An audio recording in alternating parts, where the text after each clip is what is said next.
Nari, take the baby, ne? Oh, guys, if you hear a baby, ne, we have a visitor in the house, ne? So it's a baby. So babies do as they please. So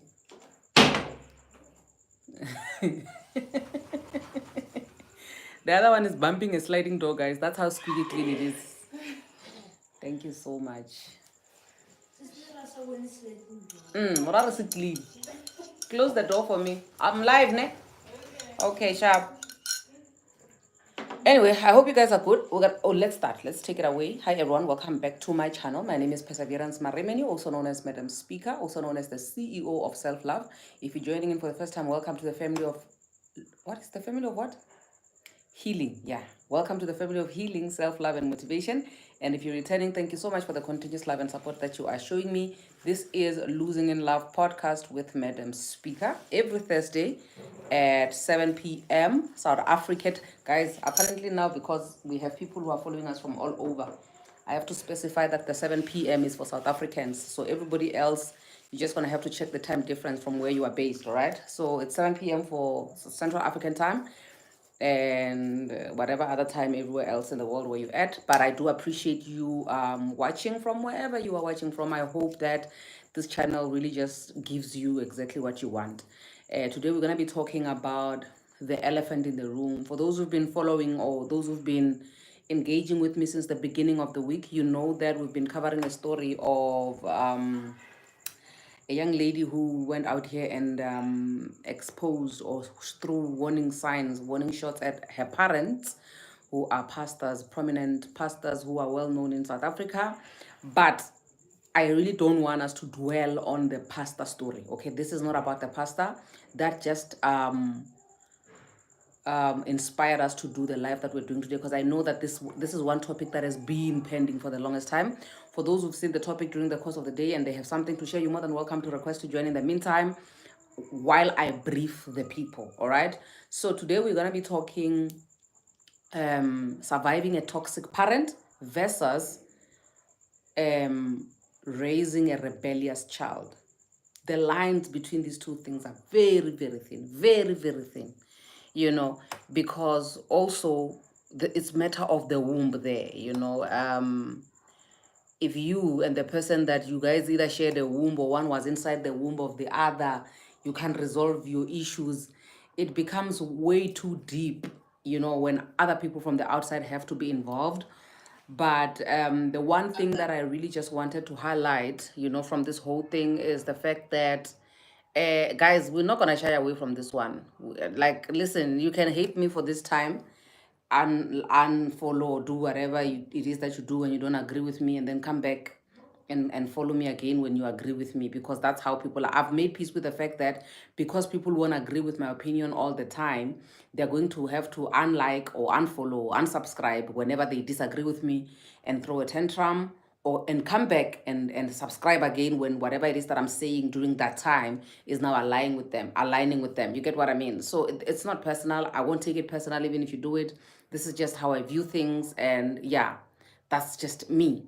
And my thing is that not that I want to side with children who are rebellious, because there are children who are rebellious, but my biggest issue is the fact that parents, especially African parents, they are not used to being wrong. They are not used to being corrected. They are not used to being answered to. They are not used to even saying sorry when they are wrong. Like, you can get a beating for stealing money that you didn't steal, and the day they find out that actually it's not you that stole the money, they won't even come back to you and apologize and tell you that I'm sorry. I'm sorry is such a difficult thing for them. They would rather go buy you KFC. We make jokes about these things, but these things are deep, you guys. These things are like proper toxic. You get what I mean? Okay. When you come through, when I accept your request, please just mute yourself so that we can avoid the feedback noise. So yeah, these things are deep, man. You see, when it comes to this issue of black parents and them being right all the time and them not wanting to be, challenged if what they're saying is being unreasonable, it's literally like, I do understand that our parents and our grandparents, they've got their own traumas from, the apartheid era. I know we are going to use the apartheid era card for the longest time, but it's not right that the children always have to suffer the fact that the parents have got traumas of their own that they have to endure during their time. Now somebody else must come and suffer for that. You understand what I mean? And when you don't agree with them, when you challenge the status quo, when you say no, you are being a rebellious child. Maybe if I hope of the three people who are on the live for now, okay, maybe more people will come in, but the three people who are here right now, I'm hoping that we're going to have a perspective from a parent's point of view and a child's point of view, because so many times we've had topics about parents actually hating their children, and so many times we've had topics about kids who are rebellious, you know. In as much as I'm saying that I don't want to reference to the issue of this child who went live on Monday, but she said something about being depressed for the longest time, even when she was younger. And if you're talking to, or if you are being parented by somebody who's a mother of the nation and who is idolized and who is never wrong, chances are they are going to think that everything they say is good and it's right. And when you don't agree with certain things, you are probably going to be the problematic one. So if you have a rebellious child, maybe you can tell us what are the issues. In most cases, when people come here and tell us the issues that they're having with their children, we can ask questions here and there and see, take it all the way back and say, what is the problem? Can we find the root cause of the problems? And we're not saying we're perfect. We're not saying our kids are not going to do certain things. Because I saw a comment during the day where somebody was saying to me, your kids are too young for you to be talking about rebellious kids now. So you are speaking from a point of privilege because this child grew up in the church. This child has the luxuries of, all the benefits of the monies and everything, international trips. She's just being a brat. And I said, I am a mother of two kids who are under 10, but I am a daughter, right? And I've never seen the need to expose my parents on social media because I've always had options of how to deal with issues with my parents. I always say there's this other, my dad's older brother, that I know that if something is too much for me, and we're not because I'm my father's daughter, if we're not reaching common ground with my dad, I know that his older brother is always, the peacemaker, or is always the voice of reason. You get what I mean? So I do believe that once a person, but also with me, I've never really had these extreme cases where, you guys know how much I always talk about how much my dad is such a great dad, as a father, he's a great father. So I've never really had issues that would require me to involve a whole lot of people to come and rescue me or anything like that. So for a child to leave all these other options which are there and resort to social media, you mean to tell me that for the past 28 years that this child has been alive, there hasn't been other things or that she's been trying? And also as a parent, can you really confidently say that I'm in a position to be corrected when I'm wrong? I'm in a position to admit my wrongs to my child? Because one thing that we are doing as parents, especially those who don't want to say wrong, who don't want to say I'm sorry when they are wrong, or just admit that they're wrong, you are planting a seed of arrogance and a seed of toxicity to your children, because when these children grow up, they also don't know how to apologize. They don't know how to handle relationships. They don't know how to handle friendships. They don't know how to handle workplace. Like, they don't know how to handle anything because it failed from home. Meaning that if we really want to fix this thing for our generation to be a better generation, we have to fix it from home. A mother needs to know that do as I do, don't do as I say. Because it's pointless for you to be cursing out on your child and you say you must not curse. If the child is not going to be cursing at you, then the child is going to be cursing at everybody outside the streets. Because you are saying it's wrong to do it to you because you are, what do you call this? You are bossy, you are you are a dictator. So because the child can't do to you, since you are the dictator, the child must now do it to the next person, who is the kid that the child is going to be playing with on the streets. Is that really what we want for our kids? So we need to teach them that when somebody has done something wrong to the other person, you say I'm sorry. Even you as a mother, you say I'm sorry. You say, can you forgive me to your child if you are wrong? Because guys, on a personal level, I make mistakes every single day. I mess up every single day. So there's no way I can mess up on my own life. But when it comes to parenthood, I feel like, no, Mina, I know it all. No, I'm still learning even from my children myself. So this thing goes both ways. You get what I mean? But anyway, let's just allow our guests to have their say, because I think I've said enough. You guys are not here to listen to me because me, I talk every day, every day, every day. Tabo? Hi, Tabo. Okay, Tabo going once, going twice. We are moving to... Okay, Tabo is... Hi. Hi, how are you doing, darling? Good evening. Thank you very much for this topic. It's very crucial. I just want to share, um, you know, what happened these past few days. Most people are experiencing when a person starts to cry out. I believe that sometimes it becomes the last cry. True. The things have been going on, especially when kids are going through GBV in the family. It creates a lot of mental illnesses. It affects you spiritually, psychologically, environmentally, socially, and physically. And then the expectations of people reacting are not the same. We are not the same. Yeah. You are you. You are perseverance. I am me. We are not the same and we don't react the same. We were not raised in the same manner. We did not experience the same social experiences at home. We do not experience the same parenting. So when a person is venting out, that was the last cry of a person. Unfortunately, nobody is ready to burst out. You don't know how you're gonna burst out. It's just triggered, and when you are triggered, you can't go on because that person mentioned also being depressed. I'm sorry, I didn't mention. I'm speaking also from professionally. Okay. I'm a psychologist by profession. Okay. And we must not judge. Don't ever judge anyone because even as you never know what experience can trigger you at what time. As long as you have not dealt with the past bad experiences and past trauma, you are going to be triggered and you will never tell the time and space and how are you going to do it. Unfortunately, these days we have social media. Social media, when you are talking to a camera, you believe you're talking alone, you believe you're talking to few people. Like it doesn't exist. She had to burst out. A lot of people go through suicide. We have people who are killing themselves. I just admitted a 13-year-old today who tried to kill herself because of such things. And I don't know whether she'll be living tomorrow or die tomorrow because the situation is very dire because of narcissistics, because of gender-based violence that is happening at home. It affects the kids differently. And never ever blame a person when they burst out. Nobody plans these things. It just happened. So I'll give to the other speakers what we should be careful about. Whatever that you do around kids, they imitate and they get affected. But there's a time when you reach a point and like, when you're growing up, I'm not gonna do this. I'm not gonna do this. And as you are an adult and the parents start to redo what they used to because they're used to it. Now you're rebellious to them because now you are an adult. You're like, no, I cannot take this anymore. I am not gonna stand up for you. I'm gonna stand up for myself. And the one thing that parents fail, I'm also a parent, my kids are old and young.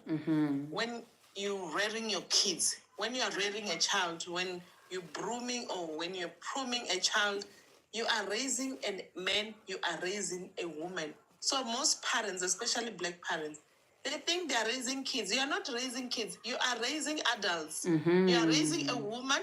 You are raising a man. The suicides that we see, the killings that I see today, that we see, the killings that we're seeing, it's coming from home, how they were raised, who was the parent, what did they learn? All these problems that we have in the world today is because of parental styles. Thank you. Okay, the one thing that I just wanted to ask Ne, from you, Tabo, is when it comes to, because somewhere, somehow, we as Christians, Ne, maybe you might not be able to answer this, but it's fine. We as Christians, Yes. we have a tendency of believing that psychology is the enemy of Christianity and vice versa. You understand what I mean?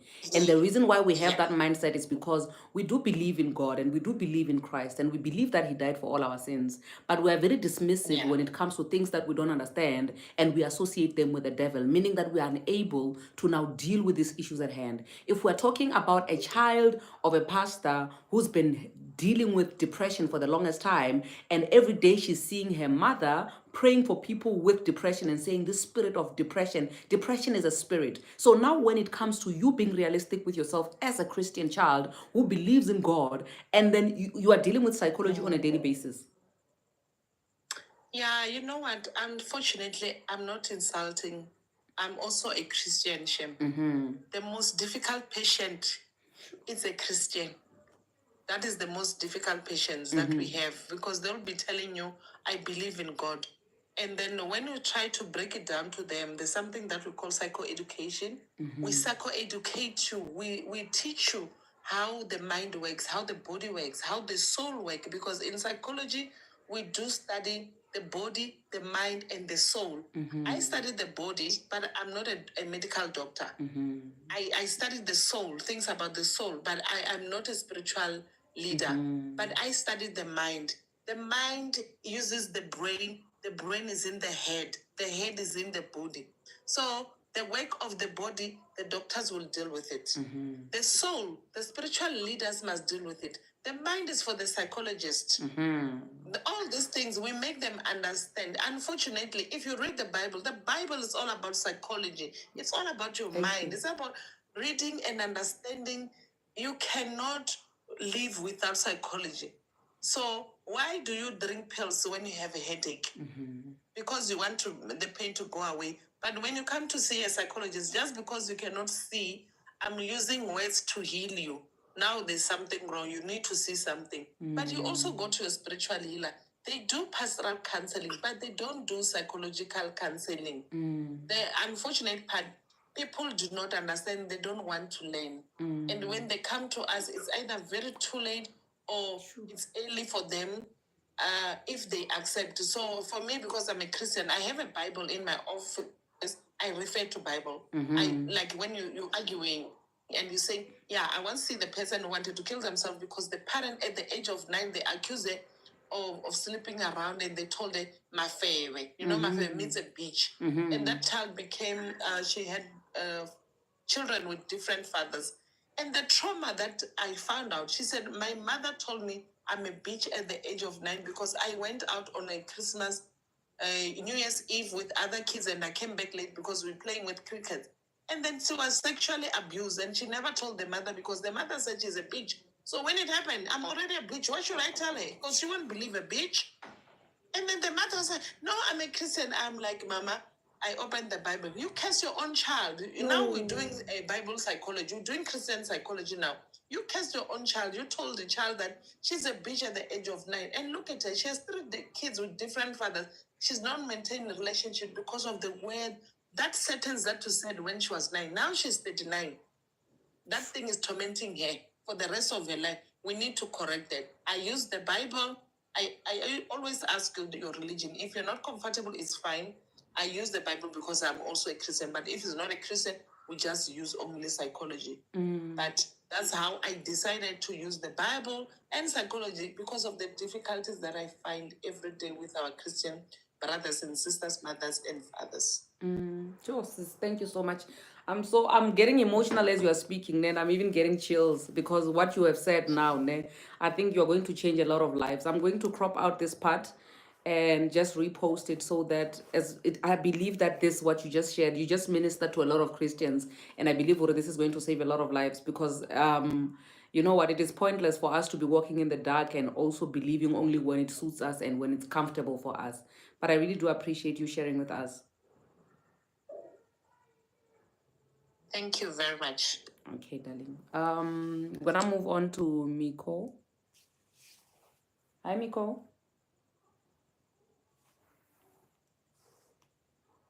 Is it Miko? Oh, okay. Maybe I'm messing up the name. Okay, let me try unmute Miko because I don't know how to pronounce it. Hello. Can you hear me? Yes, I can hear you, darling.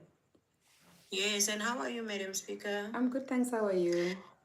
I'm good. Thanks for the privilege of being on this platform that I've been looking forward to be on this. I don't know for how long.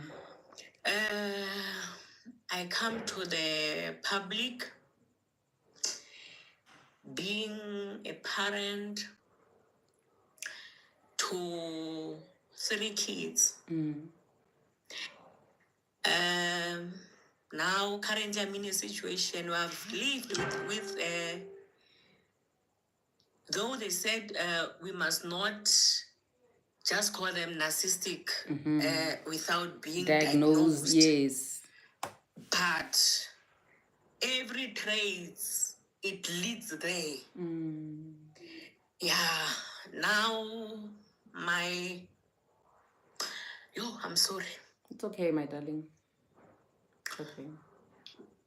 My last born. He's the one I got from this marriage.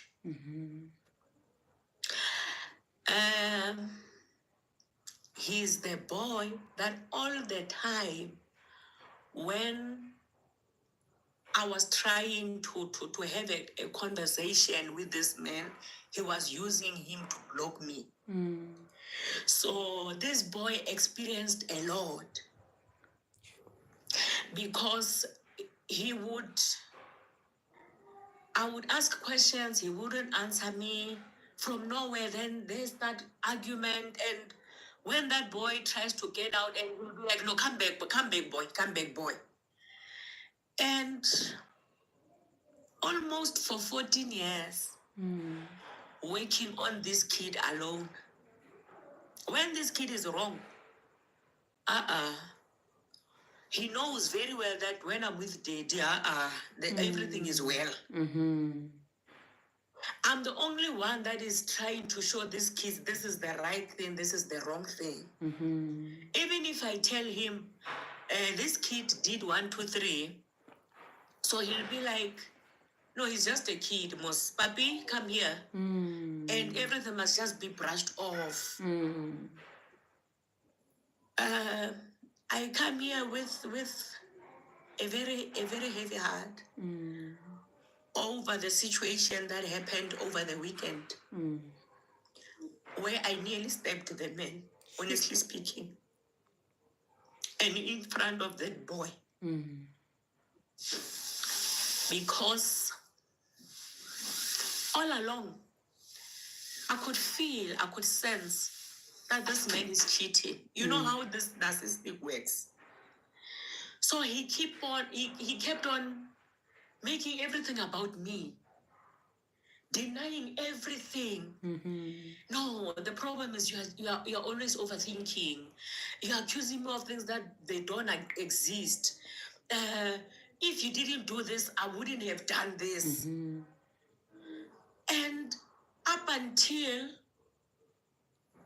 something woke me up when he started to, whenever I'm in the shower, he will take my phone, go through my phone, forward whatever conversation I had with my friend in his phone. Then one day, we were having an argument. From nowhere, he would just pop things that I know that they are in the phone. No one saw those things. So over this weekend, something just clicked in my mind. No, which means there's something wrong with phones. And every time when he stand up, wherever he goes, he pick up his phone. And his phone is forever silent. I'm talking about somebody who's working far from home. It's a long distance relationship. He comes home Friday. When he comes home, he's busy. He's got where to go. How Saturday, the very same thing. Something came to my mind when he went to toilet and left the phone on the bed. Fortunate enough, the message came in from the lady. To me, it's a new supplier. So the message was like, morning, baby, I miss you and I love you. But then I tried to keep my composure as if I've seen nothing. But then, throughout the day, we are talking, but he kept on, everything is all about me. Everything wrong is about me. A simple conversation that I was trying to have with him, he just bursted, started screaming and started shouting and started.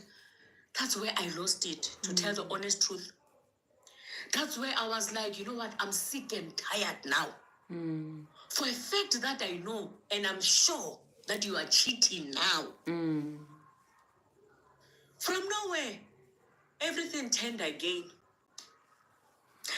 I came home last year and I tried to be with you and you couldn't. 1, 2, 3. Hey, that's why all this, he kept on pointing almost everything again on me up until I lost it. And the knife was on the counter. And the kids were inside the house. Fortunate enough, I would just say by God's grace, he ran away. It was on Sunday.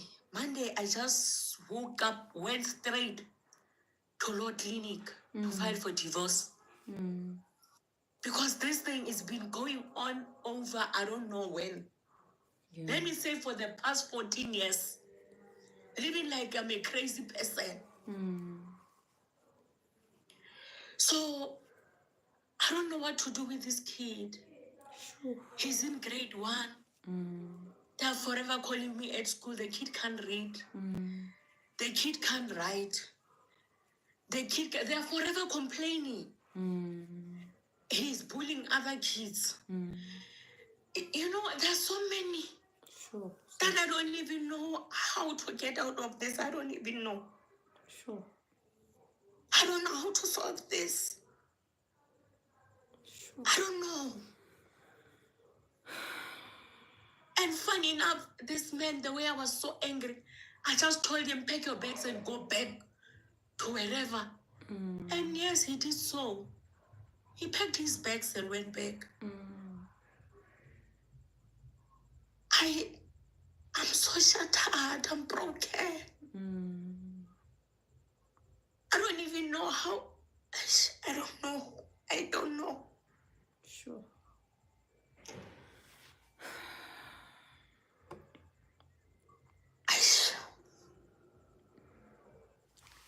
I'm going to send you a message at the end of this live, so that maybe we can communicate and see how we can help you further. Okay. But yeah. Sorry. Tabo, I've also followed you, and I think I'll need to DM you after the end of this live so that we can see how maybe we can work together going forward and see how we can help people, Cause okay, thanks. I'll help. Yeah. What I know regarding the issue of the child, this is what I learned also through therapy, that when parents don't show a united front, the kids now can see, because these people are not united, they can get away with a lot of things. And the fact that your husband was doing it right in front of you, and the things that the child has been exposed to, it's a lot. But for me, I feel like all is not lost, because the way the child is still so young, the child can still get help through therapy for him to be brought back. It's just that it's going to be an excruciating process, because you need your own healing, the child needs their own healing, you guys having to heal all together at the same time and everything. But I do believe that it is possible. All is not lost, my sister. And I feel like in most cases, people hit a wall because of their inability to speak out. So what you did right now today for yourself, it's big. You being able to open up and speak and say, this is my situation and I don't even know what to do, that was the first step of you getting your help. And I can guarantee you that from here going forward, you are definitely going to get the help that you need. Because the two things that come at the top of my voice, I'm going to allow Tabo to take it away now. But the first thing that comes to the top of my head is, I already realize, I already see what has been happening. This whole thing of you guys being divided, of the child already seeing, okay, this one I can get away with a lot of things, meaning that even at school I can do whatever I can, because this one will always take, he will always favor me. That's why this child has been doing all these things. And also being able to be exposed to you guys fighting on a daily basis, that has also been affecting the child, But I do believe that all is not lost. Tabo? Yes, ma'am. I'm so sorry about what you're going through. There is therapy. You can go through these things For us, it's a very, very easy job for us. It's not as difficult as you guys. It's like me being a cashier at ShopRite, working on the road. It's a job that I do every day. It's not difficult. Yeah. There is no problem that is above you. It's just that when you are in problems, you see darkness. You don't have a solutions, and then you take solutions that are maladaptive, those negative solutions, killing yourself, thinking bad things, not thinking that there will be a solution. But with kids, guys, this thing of saying, I'm staying for the sake of the kids, I'm staying for the sake of the kids, it kills the kids. And then these kids end up being resentful. Instead of this child hating the father, unfortunately, the children hate the one who choose to stay. They end up hating women. They become serial killers because they like, Mama, you could have protected me. You were the only person who could protected me who could have protected me that time, and you couldn't. Then they start having hatred. I'm sorry, I'm not against gays and lesbians. Some of people who choose to there are people who choose to be gay. They are not born gay or lesbian. They choose to be gay because of the things that they went through. And unfortunately, we had to change. Or fortunately, we have to change the diagnosis in psychology because of the killings that were happening. And now we say it's a lifestyle. It's no longer a disorder. It used to be a disorder. Then people started saying these people are sick. Then we realized that no, there are people who are born like that physically, and there are people who choose these things because of the things that happen at home, especially GBV. Abuse is not only physical. There's a lot of emotional abuse here. There's a lot of manipulation here that I see. But Mama, is not too late. It's never too late. People think of taking their kids with them, not when they say, I want to take my kids with them and take away the pain by killing your child, by killing yourself. It doesn't help anything and it doesn't change anything. Remember, I also do counseling for people who are going through death. We cancel them and they move on without you. People move on. If you're going to kill yourself and you think people are going to stop living, everything will go on. Things don't stop because your life is stopping.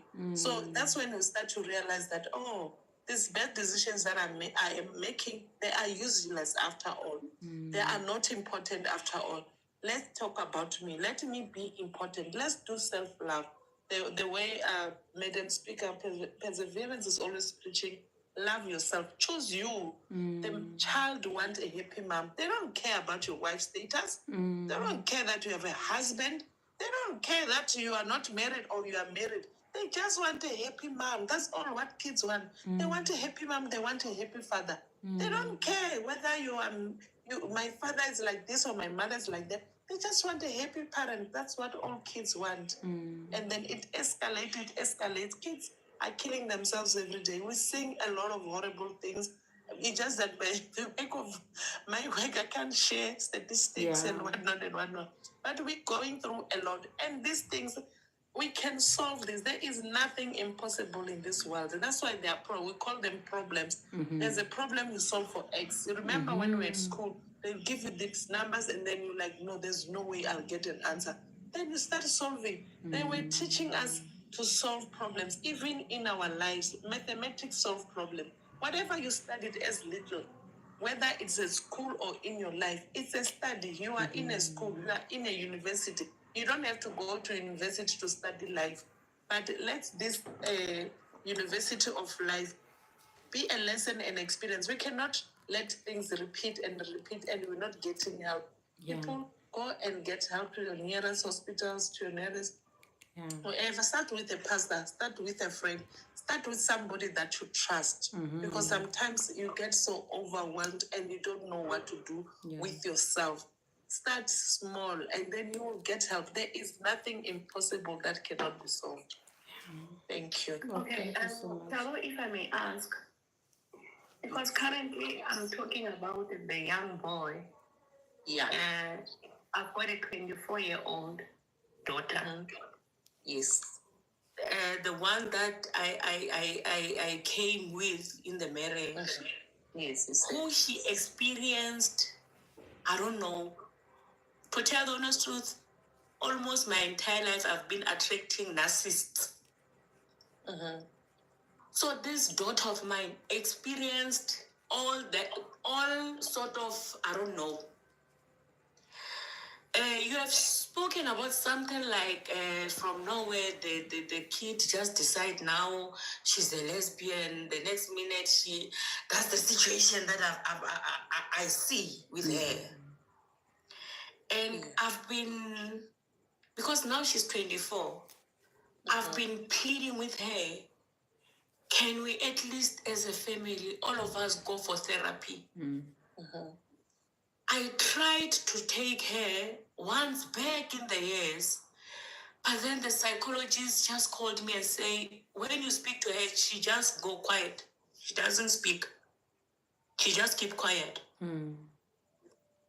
Whatever they were asking her, she just go like quiet. And the psychologist said to me, you know what, Ne? This kid of yours is either she's too damaged, or she's just told herself that she doesn't want to speak to anybody. And whatever that I'm telling you about, I think that time she was about 15 or 16. Yeah. Now she's 24. And somehow I can see a little bit of narcissistic traits in her as well. Now she's becoming something that I don't even know. Yeah, I don't think she's even narcissistic at all. Narcissistic, guys, it's a major thing. It's just that when we see people saying, hey, this is a narcissistic, most of the time it's not even narcissistic. Those are behavioral problems. It's a very, very big diagnosis. So your daughter, she learned from you. You tolerated a lot of abuse. And then she learned that, and then resenting and not wanting to experience that. But as a child, she was helpless. And when you are a child and helpless, she felt like nobody will help her. She learned that no one helps anyone. So even seeing a psychologist at that time, for her, she was still resentful. She was still angry. And anger is another sign of healing also. And we don't change people, remember. Psychologists, we don't change people. We just make people understand where they are. If you don't understand what is going on with you, that's when the mess starts. And then we don't force treatment on anyone. A person must be ready to be helped. You have to want to be helped, because it's like when you have a wound physically, right? We know that salt heal. But if I come with a box of salt, like a kilogram of salt, and put on that wound, you're going to feel pain. You can even die from that wound. But you need just a little salt and cloth and warm water, and then we put it nicely. Like, you just wipe the wound, slowly. So psychology is not a one-day thing. Even her being there, not talking, it's also healing. She's also healing. For us, there are things that you guys, you think they are wrong and they're not supposed to happen. For us, it's good. We're finding something. It's a treatment for us, because remember, our treatment you cannot see with your own hands. We have to see the behavior. We need to read some signs. We analyze all those behaviors, and then we come with conclusion. Even if a person just comes in the office and starts crying, it's a session. A person. I had a patient some years ago. She could not be operated. She had a heart problem that they needed to operate. The heart became swollen. Remember, I said the body, the mind, and soul, they are all connected, but we need to deal with them differently. So the heart was getting swollen every day because of the stress. So stress causes a lot of problems. And then it happened that I hypnotized her. When I hypnotized her, because she couldn't remember why she couldn't cry, why she could not grieve. Her son killed herself without a notice. Such families with such problems. And then when I went back, she was told not to cry. Crying is a weakness. Her healing came from crying. That woman cried the whole hour. And then she went back to the operation room. They could not operate her. And all these years, for more than 10 years, she was waiting for the operation. And then the heart will get swollen, get healed, get swollen, get healed. Now it was too late. They're like, no, you need to operate it. But once she got healed from crying, because she never cried alive, they told her crying is a weakness, So one tiny thing can solve a problem for us. Anything in that room. I'm not saying the psychologist did not do anything. She did. That's why she told you, no, this is what I did. We cannot force it. So we don't say they don't want to be seen. We just said, okay, this is what happened in the session room. But again, we don't tell you everything because it's confidential. There are things that we won't tell you, even if you're a parent. It's between the psychologist and the patient, their patient, which was your child at that time. So there's a lot of some things that she find out that she cannot tell you because it's between the psychologist and the patient. And then should they have told you, maybe it was going to hinder more. So please do not judge your child. Love your child regardless. Whether child is a criminal, some people, they just need love. That love can need them. So the problem with parents, I'm not saying condone the behavior. Condoning the behavior and loving your children is very different. Love your kids. Tell them you love them. I don't like what you are doing, but I love you regardless. I do not understand what you are doing, but I love you regardless. Can you please tell me what is going on? If you are a lesbian, what made you to do this? How are you feeling? Are you okay with it? I'm fine with your decision, but I respect your decision. Also respect me that I don't understand these things. I did not grow up knowing these things. Not like, hey, give us such a listen. No. People don't do this. You guys of these days, no. In our days, or Mama, I don't know how old you are. I'm 43. In our days, a lot of things, they were not exposed to TV, they were not exposed to internet, there was not a lot of exposure of things. So our kids these days, they have a lot of challenges that are coming to them. Some they come to them, some they put themselves through. But if we don't love them enough and tell them and reassure them that they are loved, I'm telling you, even if you win them 1%, it's a difference in their life and yours. Oh man, thank you Thank so you. much. Okay, I think both of us, maybe three of us, we need, but I think it needs to start with me. I think the trauma, it starts with me. Maybe I dominated somehow over what You see now. You see, Miko, now even your voice, your tone of the voice have changed because we are talking. You are coming, okay? This is kind of therapy. If you can see your tone, it's changed. Your brain have accepted that this is a challenge. Some of the things are coming, just that you've not noticed. You're going to feel 1% little better. It's even if it's a half or 1.2, it's okay. It doesn't have to be 100%. That's true. You feel when you came in, you were so overwhelmed. You couldn't even speak. Your voice could not come out as you know it. Like you didn't care whether we know you or we don't know you because you are overwhelmed yourself. You just needed help and you feel stuck. You are not stuck. Your brain is trying to understand. It's trying to get you ready to get help. It's showing now in your body. It's showing now in your voice. Yes. Okay. Yeah, you will get help. Don't worry. If you need help, they will get you help. I'll also assist you and refer you somewhere. I really appreciate you. Thank you I'll so be much, pleased. Tabo. I Thank really, you. really appreciate you. Okay. Thank you so much, Miko. I think we will sort out your issue, ne? We're gonna have to move to Sunshine now. Hi, Sunshine. Hi, Madam Speaker. How are you? Good, thanks. How are you, darling? I'm good. So it's not my first time sharing the story on your platform. Okay. But thank you for giving me an opportunity again. I think about a month ago, if not 3 weeks ago, I think I shared something. But basically, I'm a 25-year-old.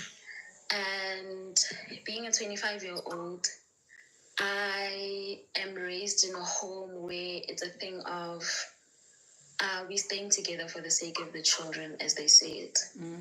But I had to sit my mom down and tell her, you're not doing it for us, you're doing it for yourself. But yeah, that was met with a lot of resistance and a lot of what. But the thing is, at the age of I don't even know where to start, honestly. You're on the right track, babe. Just keep it going. It's okay. At the age of 16, I went to the doctor. It was a routine checkup. But I remember being in the doctor's office on that day, shivering. Like, it was hot, mind you, but I was shivering. And the doctor started asking me questions like, what's going on? And at the end of the session, I was diagnosed with anxiety and depression. So I was shaking because I was anxious. And I went in the car and I told my mom. Her reaction was, how are you depressed? You're just a 16-year-old. What could possibly depress you? Mind you, I'm not a resistant child. I'm not a rebellious child either. I'm a child that goes to school. I'll go at school. If there's sports, if there's culture, if there's things that I can do at school, I'm going to partake in it. And I'm a child that I was playing sports at the time. So in her mind, you have a good life. You go to a school that has a lot of sports. You choose a sport that you like. We buy you the equipment. And then you have a good life. But the thing is, at home, it wasn't good. You guys fighting every now and again is not good for me. And she was saying, I'm exposing you to the reality of what marriage is. She still says it today. I'm exposing you to the reality of what marriage is. Marriage is not all roses and butterflies. So you must know that it's not roses and butterflies. But the reason why they were fighting all the time was because of infidelity. And to me, now that I'm older, of course, and that I go to therapy, I see it as, okay, that's bonkers. Like, it's BS, honestly. But yeah, there's so much that I can share. But yeah, because I've shared before, also I feel like maybe you. No, it's okay. Half of the people who are here were not here at the time when you shared. So let's act as if it's a new audience and we're just sharing. Okay. Yeah, whatever that you want to share for So today. for me, I remember telling her, like, she was saying to me, in the car, that conversation, she said to me, what could you possibly have depression from? And I said to her, you guys fighting all the time. And she's like, we shouldn't affect you. And my whole thing, how can you not affect me? I stay in the house with you. I grew up a certain way. My childhood was beautiful. Madam Speaker, my childhood was nice. I would go to the street, play after school, put my bag in the house, go to the street and play, come back. By the time I come back, my dad is back. We eat watermelon and tropika behind the house. Nice. And then somehow, the cheating started coming in. But also now being a 25-year-old, I had to realize something. When they met or when they got in a relationship and they got married, my mom was 16. My dad was 25. A lot of grooming, I feel like, happened. And she was hyper dependent on that relationship for it to work. And by the time she started seeing the cracks, she didn't know where to turn to and started turning onto me, pouring onto me as a 13-year-old child. But that is not a good thing to do in a household. So now that I'm older and me speaking back and talking back and saying I don't appreciate X, Y, and Z, I don't want to be involved, I'm seen as a rebellious child. When I walk away, when I maybe that's the. Okay, we've lost you there, Sunshine. Also, by the way, another my family 25. So now it's a thing of. Hello, can you guys hear me? Yeah, now we can hear you. Hello? Yes, now we can hear you. Oh yeah, I was saying that I come from a family where by the age of 25, all the girls are married. So I'm not married. And I was told last year, December, that it's because of Imkuba Yako, that's why you won't get a man. I'm laughing, but it's not a funny thing. It's because of Umkuba Wako, you will never get a man. You don't want to listen to me. I'm trying to advise you as a parent. But my whole thing is, we look at the fruits of the tree. And the fruits here, you guys were not happy. So, yeah, so far, I don't know. I feel like also I've healed. I don't know, a few weeks can really do a lot of, like it can heal. I'm not going to lie. Because the last time I spoke about it, I think I was on the verge of crying. And now I'm just it happened. But yeah, that's what's happening now. And also the fact that I'm still expected to take care of my siblings, take on the responsibility so that they can rekindle their love.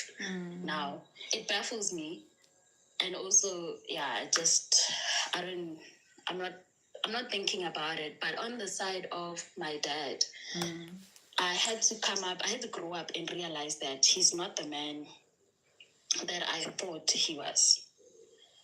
And for the longest time, I've been mad at my dad. I don't know if he is a narcissist. I don't want to use that term because also for me, it would be hard to take it that my dad is a narcissist because I think certain things are genetic.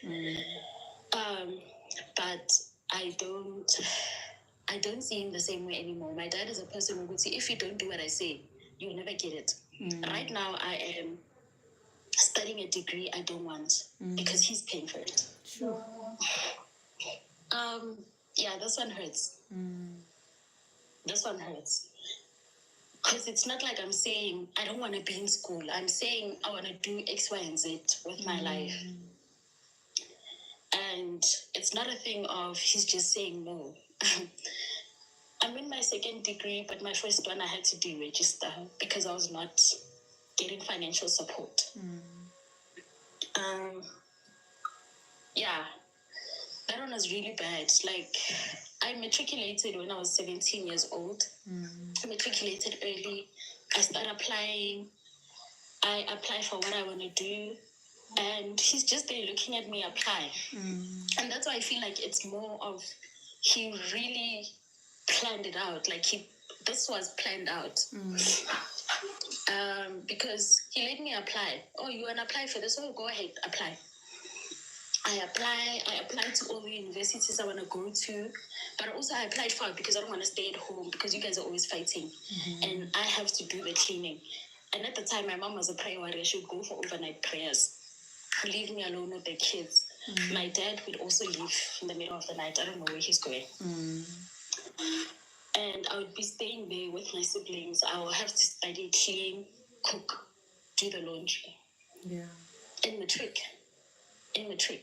Sure. And this one hurts me. And once I got accepted, he said, you're not going there because it's too far and you're a young girl. I racked my brain, and he said, you know what? Our neighbor is a lecturer. They probably know some few people that can get us to the institution he's lecturing at, and maybe they have information. We get information, there's registration, go in. I go in, I'm like, okay, I'm so excited. And I'm like, okay, it's fine, I can do this. I go there.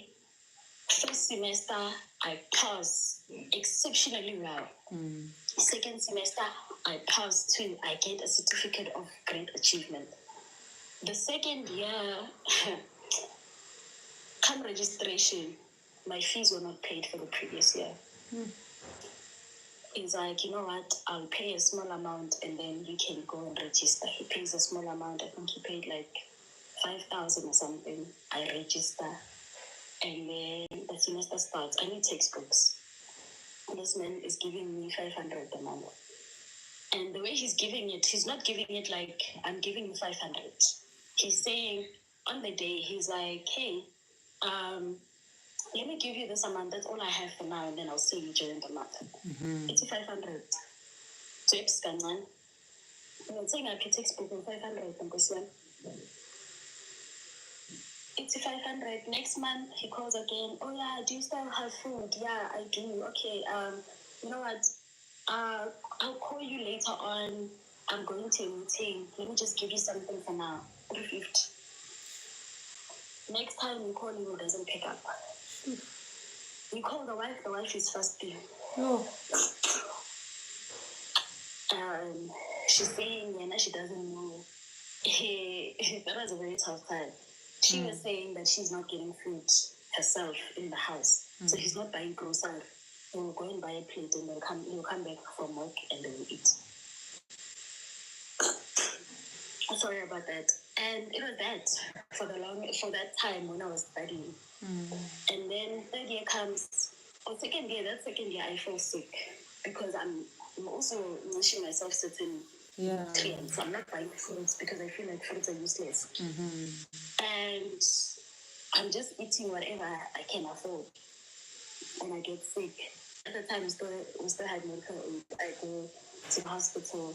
He's mad now that I used an ambulance and I couldn't walk. And then he says to me, come back home, you deregister. at the time I didn't know what deregistering means. So I go to campus once I'm fine, I'm healed. I go to campus and I say, I would like to deregister. And the lady asked me, are you sure? I'm like, yeah. And she's like, no, deregistering means you're scratching out everything. Just say you're pausing your studies. And I was like, okay, I'm pausing. Comes 2020, I'm at home. I am just chill. Lockdown happens. There was no plan, none. He's applying for me on the side. He's applying that I go back to school because I'm saying to him, I want to go back to school. He's applying. And then he applies for the degree that he wants me to do. And then now I'm doing it. But also, it's not my strength. So I'm finding it hard to, yes, I'm passing well, but I have to work twice as hard as someone that actually enjoys it. And yeah, that's the biggest one that I feel like I cannot afford. I cannot forgive. I mean, it's the biggest one that I feel like I'm battling forgiving right now because it's not like I can do these things. I think also you forgiving it right now because you are still in it. You are living it. That's why it's a bit difficult for you. Yeah. I'm still in it. And just like us Tabu did say, reach out. Now I reach out, Shane. Now I'm not a quiet child. I mean, I'll not suffer in silence. Let us all suffer. So I went and I reached out to a church. I reached out to one of the counselors there. Guess what? My reaching out became a sermon one Sunday. Someone, that lady said, that lady was standing on the pulpit saying, yeah, and there are people that don't have the Spirit of God that are going to come to me and say, Pastor, I am like this and this and this because my mom did this and this and this. No, it's because you don't have the Spirit of God. And I was just like, oh, until I know so. It was just a thing of like, until I know so. And yeah, shame. I stopped reaching out to the church, but I'm reaching out now I'm just reaching out to the relevant people, I feel. Yeah. Just using the spirit of discernment. But yeah, for me, it's that part is the one that I just can't forgive that easily, as I said, because I'm living in it. I'm still in it. It's delayed me. And my thing is, I don't understand. Yes, I'm supposed to honor you as a parent, because this is the scripture that they use all the time. I'm supposed to honor you. I'm honoring you, but to my own detriment. I am breaking myself because I'm honoring you. And December came, we had a quarrel. I almost didn't come back, and it's my final year. I almost didn't come back because we had a quarrel. And he thought he thought me not coming back is a punishment to me. And I said, yeah, that's a good thing. If I'm not going back, it's fine. But no, it's fine. Or when you are my caretaker, you don't want to take care of me. Even if that would be easy. That means maintenance because my expenses are X, Y, and Z because so. So it's gonna be fine. But yeah, no, they exist. Parents that are like that. Remember, I think it's also important for us to remember that the men that you guys are complaining about become our fathers. They become our fathers. Yeah. So you guys are complaining about mama so yeah, I'm born. And now we are there as kids. We are seeing you saying I'm born every now and again. And it's not nice for me. For me personally, it's not nice because I remember oh God. There's this one incident that also I can't forgive between them. They were quarreling so much that my younger sister, right now, she can't differentiate them watching TV and laughing out loud and them fighting.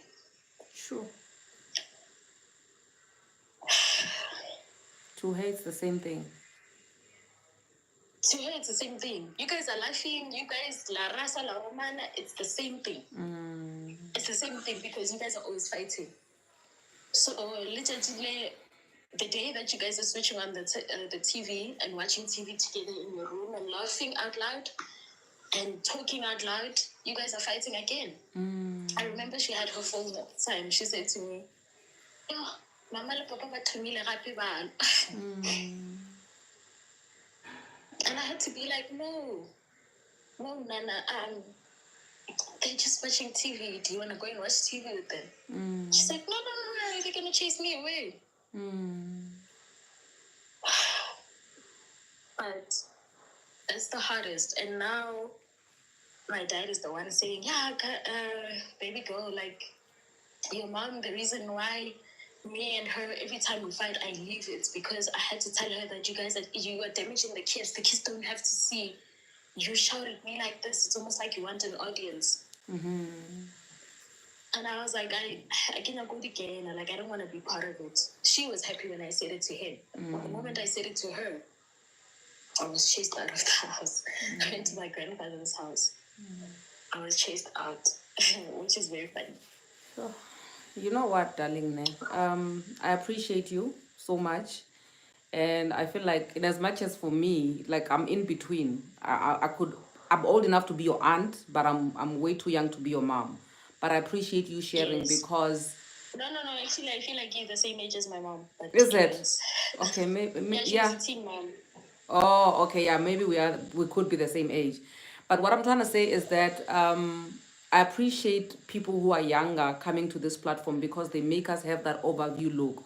Like the way Umiko was saying, she has a child who's almost your age, and you are like the voice of these people that we are parenting now, the way that you are speaking, and you are really helping us to introspect, so that at least we know what we are doing wrong and what we need to work on, and also just sit by ourselves in our corners and confront ourselves and be realistic. When we see kids who are our age speaking, then that says to you, even if your child can't come to you and speak to you, that's it could be more or less similar to what your child is feeling towards you, and also for you, I appreciate you being able to voice out your opinion because you are not gonna suffer in life.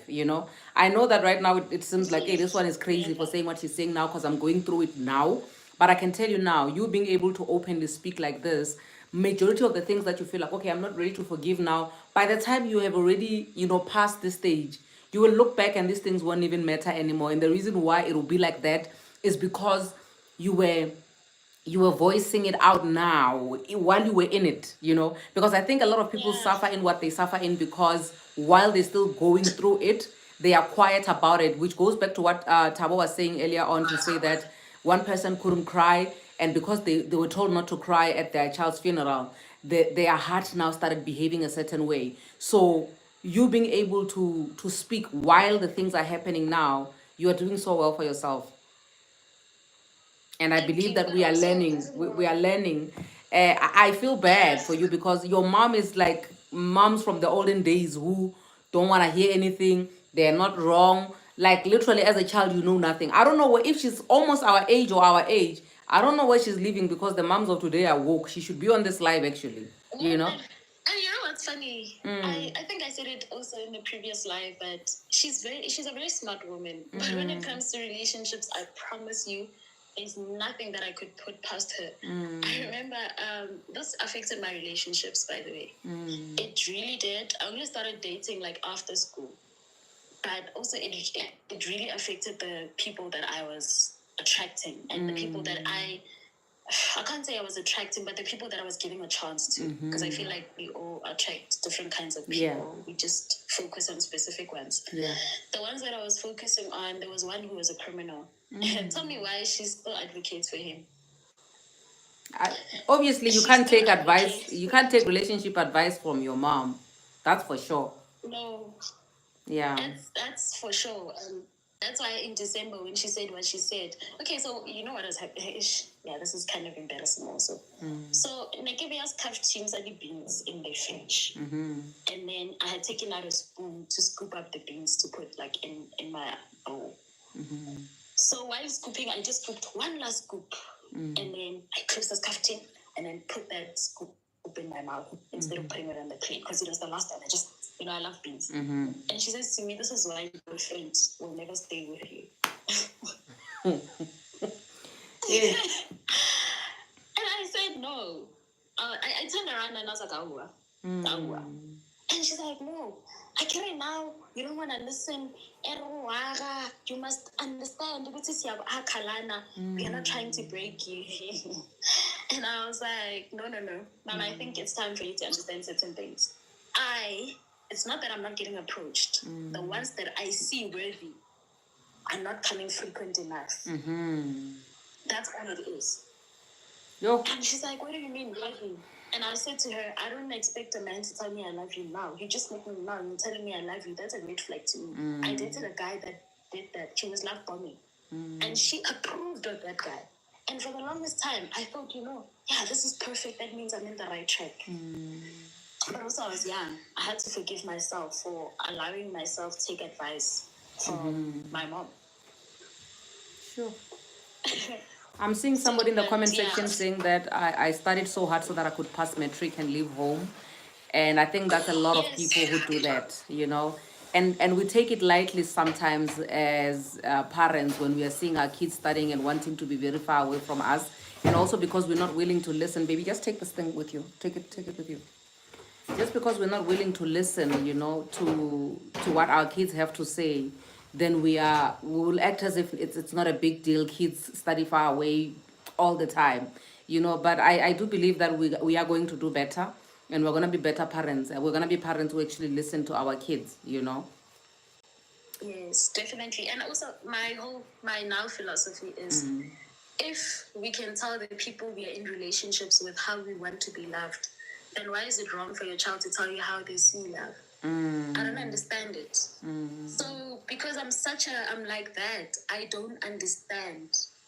And also I'm coming here because at home everyone thinks that my parents are the beacon of happiness. So I can't go home. I can't go to my aunt. My aunts are going to tell me I'm overreacting. I can't go to my father's side. My father's side, they're all criminals. He's the golden child. Who's never wrong. He's never wrong. How could he be wrong? He's the first one in his family to get X, Y, and Z, to have so many cars. He had 12 cars in his lifetime. He's the first one. Yo, Bazali, I hope you guys are hearing what is being said here. And kids are on their own. Please, can we do better? Because what is this? We really can do better. Thank you so much, babe. I really appreciate you always coming through and sharing with us, ne?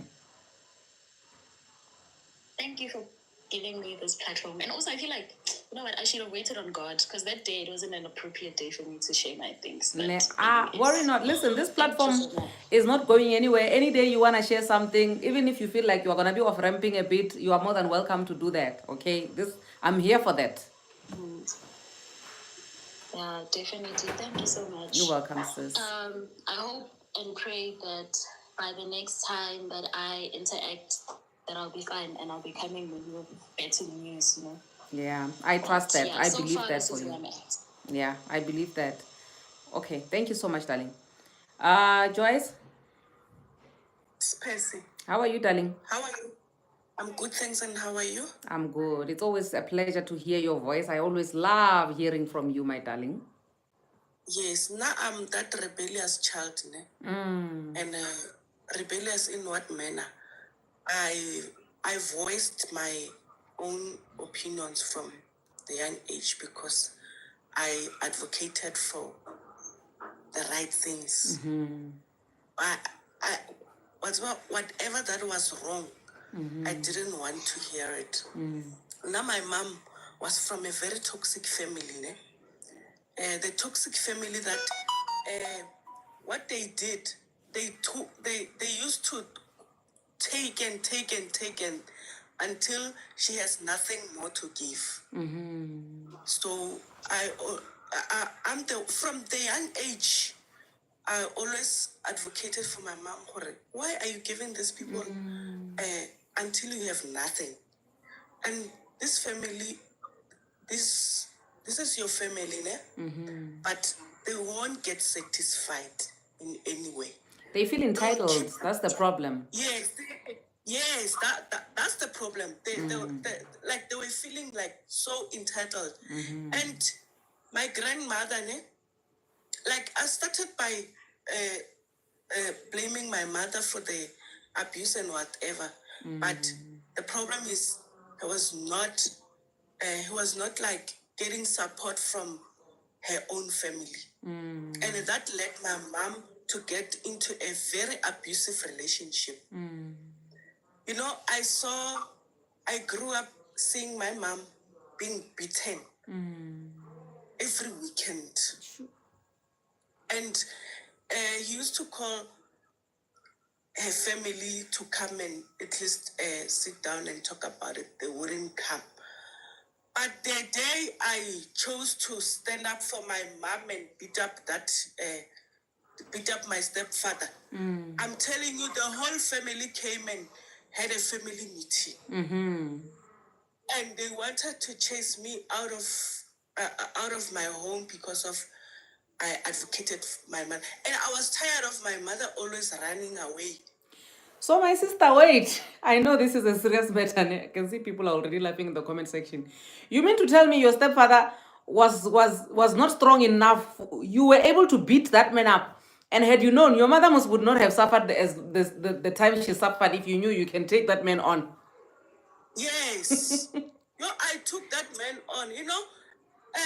Most of my relationships, the problem, it helped me because now I'm physically strong. I throw punches if I have to. So don't laugh. Sorry. Don't laugh. I'm It's a sorry. serious matter. Okay, I'm serious. No, this is a very serious matter. I apologize. And I beat up that man. Until the whole family came in for a meeting, and my mom said to me, "No, I took your bag out of the window. Just take your bag and run away because they're coming to chase you away. Your stepfather's family and my family." And I said to my mom, "No, I'm not going anywhere." I got into that house. The one vulgar that I didn't call, I forgot it that time. You were not repeating a vulgar word. You were calling them one by one like this. I was calling them one by one. My sister, you were the rebellious one for real, for real. Yes, and I became the black sheep of the family. And even now, I don't care. Then my mom passed away. When my mom passed away, the family of my stepfather, they said to me, "No, the relationship that we had with you, we can no longer have because apparently your mom passed away." Then I went to my mom's family, and I also fought because they wanted to do wrong things again. They wanted to deprive me, like they were raised in a manner that you are not allowed to express your own opinions. You are not allowed to express yourself.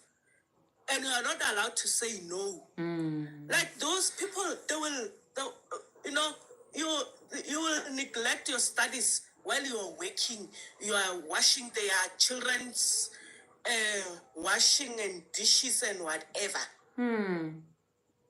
Then I passed my matric. My grandmother said to me, "You know what? The way you are so rebellious, you should go to school because you're not the marriage type because you will beat up that man. And if they come here and want to get married to you, I'll just take that man and put it on top of the fridge because I know in a month's time they'll be coming here, bringing you." She will not kill me today. So, when I had to go to university, they all had a meeting against it. Or you must not go to varsity. Yes, I must not go to university. They said to my grandmother, no, this one cannot go to university. We don't want to be going to university for disciplinary hearings and whatsoever because this one is rebellious.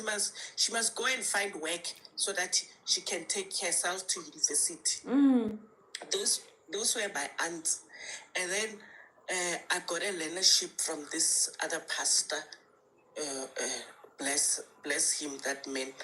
Then when I was through my leadership, I was saving money to take myself to university. Hey, so they wanted to interfere with my finances.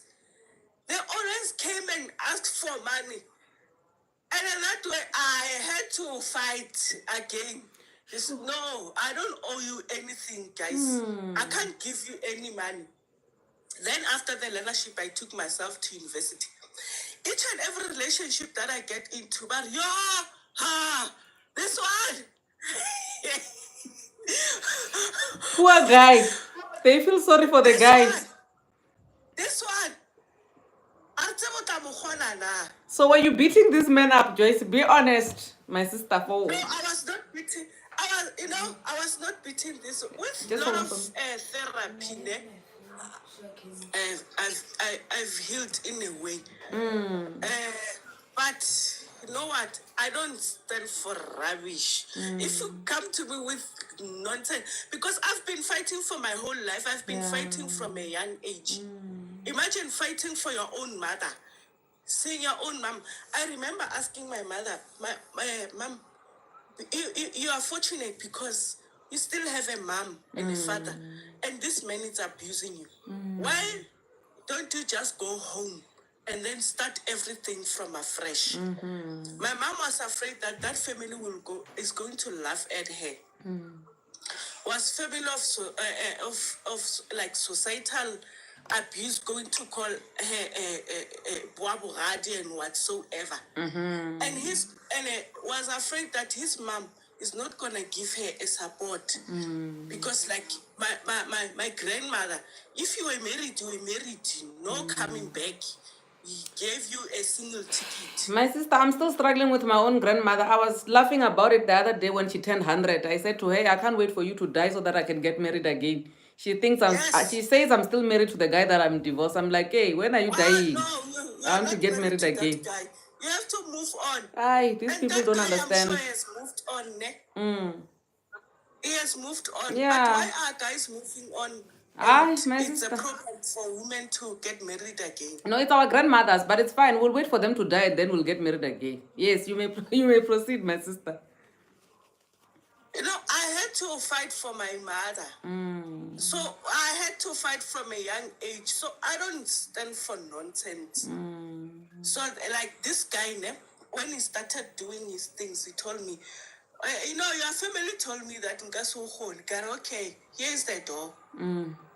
Here's the door. And then they told me, yeah, I was like, do you want that guy? Do you want that guy to be part of your family? Because I'm the one who made you know that guy. Do you want that guy? I don't know. That guy was, and the guy that I was married to was a very narcissist man. And he will be kind to everybody, but not me. Sure. He will be helpful to everybody, but not me. Then immediately when I start talking, they say, whether we know you, you are the one. You are the one. You're always the problem. Yeah, you are always the problem. Eish. So, and I'm one person who I accept very, very, very, very quickly. If something doesn't align with me, I let it go. That guy drove me to a point of even advising me to kill myself. And I said, you know what? I got to a point where I love my kids so much to such an extent that I don't want them to grow up without a mother. Because I grew up without a mother and I know how hard it is. I think I must live for my kids. So I'm not going to kill myself because of you. Life goes on. If you feel like you don't want me, it's fine. And that guy, if I was not physically strong, he was going to drag me this place and beat me up. And he once tried to do that, and I said, no, you're not gonna do that kind of nonsense with me. I will beat you up. And he said, yeah, and your family told me that you are rebellious. Mara Joyce, okay. My darling, let me bring you back. How is parenthood for you? Is it not triggering you a lot and reminding you of the things that you went through when you were a child? How are you making sure that at least you do better compared to how you were raised? I decided to be, you know, in every situation, you decide to be a better person. I told myself that I'm not going to be a parent like my mother. I must put myself first and I must put my kids first. Yes, it was very hard, but I decided to be a better person. Like in every situation, you must choose to be a better person. I'm very protective of my kids. I give support. I tell them that I love them every day. You know, they stay with their father. Their father once posing them that they must not come to me. But they come to me because they know the love and the support that I always give them. You know, my uncle was abused by his wife. And then he told my grandmother. My grandmother said, you can't leave your wife. You can't leave your wife. And my uncle ended up committing suicide. He ended up dead. And I remember that family. He was talking about. He was talking with his Magoti, and the mother of Magoti said to me, Now I don't have a child to play." And my grandmother said, "How? Then who has a child to play?" I said, "You," because my uncle was suffering because of emotional abuse from this woman, and we said he must not leave this woman. And where is he now? He's dead. Yeah. So this is a result of you not supporting your kids, of you. You know what? I'm very protective of my own kids because I believe that each and every child must be raised by his mother. Even now, I'm still fighting. I'm still going to court because the father of my kids is apparently dating a social worker who's helping her doing this all the dirty job because apparently they said they want to give him a primary custody and whatsoever. Even now I'm still fighting with the legal aid. I'm still taking them to court and I won't get tired of fighting for my own kids. Yeah. Oh man, Joyce, I love you, my darling. I'm actually going to call you out in the Yes. group after this live. I love you and I appreciate you sharing your stories. I know that we always laugh. We laugh and cry and we do everything in between when you share your story. But I do believe that Yes. it was so insightful as usual. Thank you so much, my darling. I appreciate you, ne? Yes. All right. Thank We're gonna you. move on to the next person. Guys, we're already out of time, but it's fine. Let's just wrap up. I see the people who are on the request, but we're not gonna allow them in, unfortunately, because time already is not on our side. When I'm looking at the people who are on the panel, we've got 1, 2, 3, 4 people. So if we let more people in, we're not gonna finish. So let's just wrap up with the ones who are here. I apologize. Yes. Bernice, is it Bernice? Madam Speaker, how are you? I'm good. How are you, my darling? I love this woman. Thank you so much. Anyway, Yes. love is another story for another day. Yeah, listening to all these beautiful women and the words of inspiration and all ages, and also you creating that safe space. So we bless God for you. Thank you so much.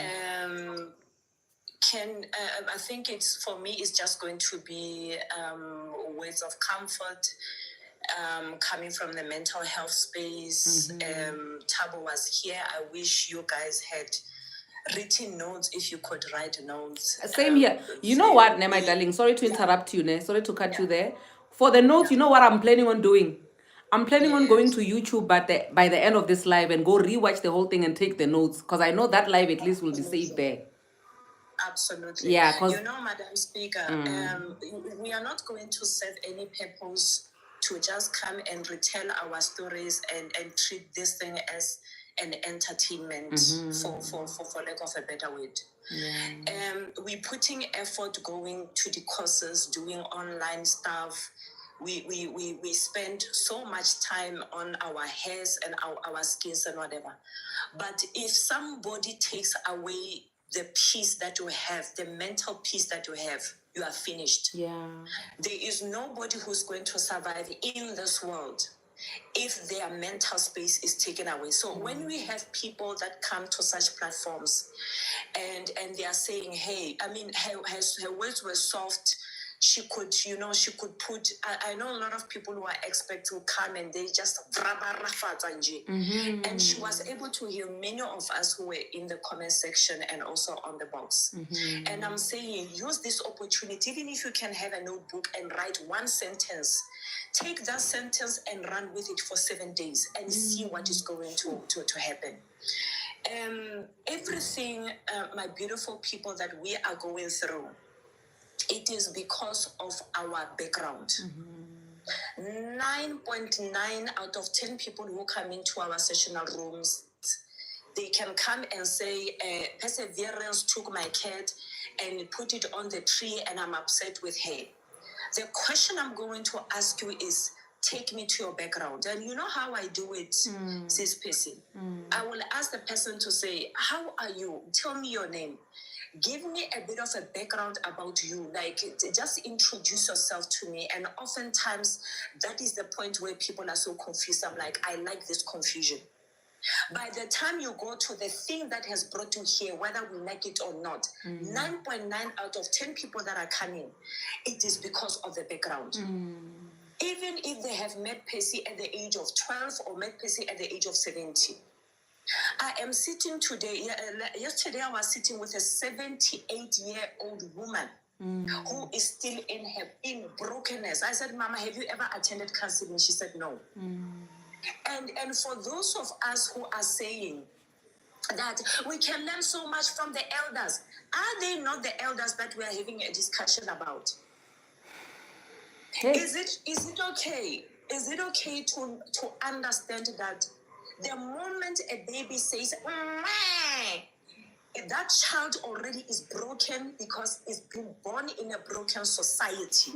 And it is okay, because if we are not going to do that, we are going to sit with cases such as mine, where two sisters are now looking at each other at loggerheads. The other one is suicidal because she's saying, I'm so bitter with my family because my daughter was molested or raped by my sister's husband, and everyone is turning a blind eye. And once you understand that anything, for those of us who are on this platform and we don't have set stories to talk about regarding our family members, while we are hearing other people share the gruesome pain that they have to go through and experiences that they have to go through with their family members, we need to understand that you are not safe. You are not immune. Anybody can hurt you at any time. But it's not for you to put a default and say, oh, so I'm now looking. It's just to say, heal yourself and give yourself grace before anybody whom you thought would never do this does that to you. And so, can we have a society of men and women who are saying, sit down with me and tell me your background? And guys, we need to understand that in these social platforms, because of our brokenness and lack of some of us not having had the resources to go for therapy or not having to conscientize ourselves that we need counseling, it is the very same things that are put on these platforms, on TikTok, anything on relationships with families and with whatever, that also takes you on a detour to your destruction. I'm going to give you an example, Miss Peace. If somebody, how many of us go into the virus where you say, you know what, don't tell people about your past. Don't tell people they're going to use it against you. Those are the people who are broken themselves. Because a healed self is supposed to say, whatever past I'm going to share about, the moment Perseverance uses that against me, it's an indication that they are toxic. Therefore, I am making a decision based on my values to leave this person and cut them out of my life. And so I can say so many things, but I need to give other people platform. But I am saying, listen to these videos and make your own discretion. Heal. Go for therapy. It's going to save you thousands of years of brokenness and finding yourself in a mental state where it takes you time. But let me tell you, there is hope for another day. Amen. Some of us have I had to cancel my parents at the age of 7. I knew the issues, marital tribulations, and the nature thereof at the age of 7. I used to sit them and counsel them. But to God be the glory. God used that. My clients, when they come, they say, but where do you get that? I said, listen, I was raised by toxic parents, but God turned this for good. Because now I am able to advocate for children who are raised by parents in this toxic environment. And many other times, Madam Speaker, that parents on a weekly basis are bringing children to therapy so that I fix them. Men are bringing, do you understand? I hear you. The trend is the same. They are bringing, even I'm talking about ladies who are in their late 20s and 30s and 40s, our age group, and 40s and 50s, they're coming and saying, let's come and fix. Because we are a broken society, we want to fix people. The moment you find yourself in a position where you want to explain yourself so that you are understood and you want validation, just know that you are broken. But it's a good sign that you need to start healing. Start with the crutches, start seeking help, run for help. The moment you find yourself bringing somebody so that they can be fixed. So you know what I do? I spend 40 minutes of my time with those parents and 20 minutes of the remaining hour with the children. And I tell the parent, I do not want to embarrass you in front of your child. I'm not going to be a bridge. I'm here to help you understand that the inner child is broken and cannot give what it does not have. I think that's where I'm going to end. I think so. Thank you so much, my darling. You said something so deep about how we always want to take our kids for therapy for them to be healed while we are broken. They must be healed to come back to the broken version of us. It makes absolutely no sense whatsoever. This is deep. This is something that, guys, I wish, I don't know how many people need to hear this, because wow. Thank you so much, my darling. I really appreciate you being here. We have Tima. Hi, Tima. Hello. How are you, my Hi, darling? Hi, everyone. I'm good. How are you? I'm good, thank you. I'm so glad that I'm speaking behind Denise and Joyce. Yeah. But Joyce, I love. You know what? Joyce is everybody's favorite. At some point, Joyce must come and sit here with me so that you guys can see her while we're doing this live. For real. I'm from Nigeria, right? But she said something very profound. And this is one of the reasons why I come to a platform like this, because again, we are all students in this world. We are here to learn and better and use whatever information that we have and see what this information can fix in my life, right? Yeah. And that is one thing I love about your platform. Every time you come, I try to put myself, let me see what I can grab today. What I grab from Joyce is she said something. She said, I do not have a child to play. I think that might be like a South African thing. Yeah. Because I'm hearing that for the first time, right? Like I said, oh yes, as a parent, we do not have a child to play.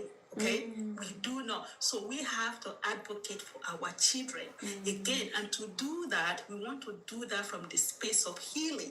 Okay, we as a parent, and I love what Benny said. I'm sorry if I'm pronouncing your name wrong, because I'm coming from a mental space as well.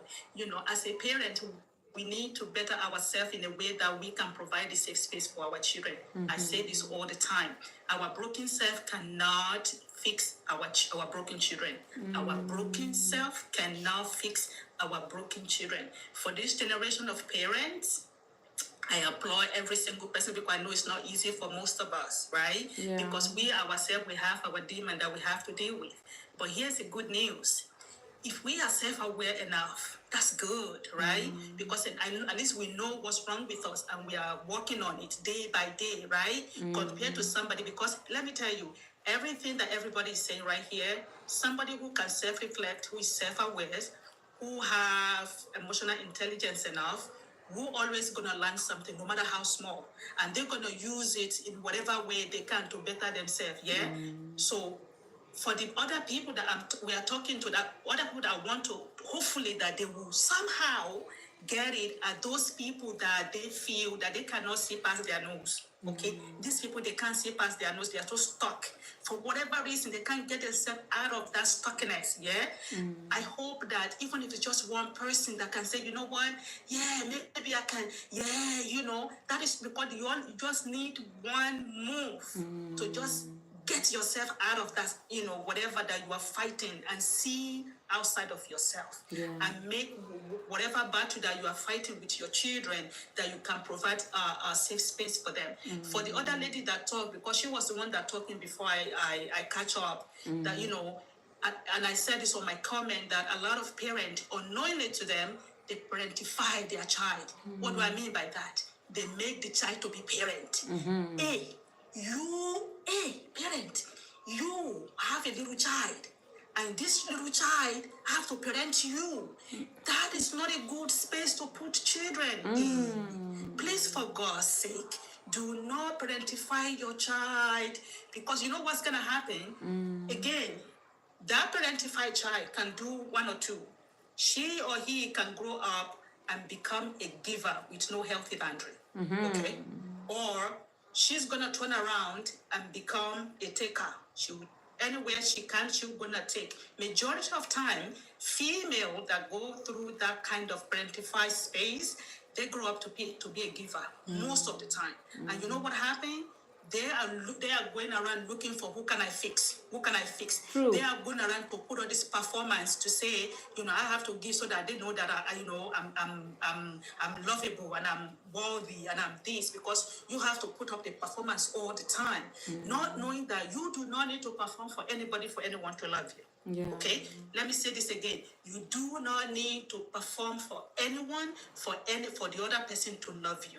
Okay, so if you are coming from that space, I want you to pause. I want you to think.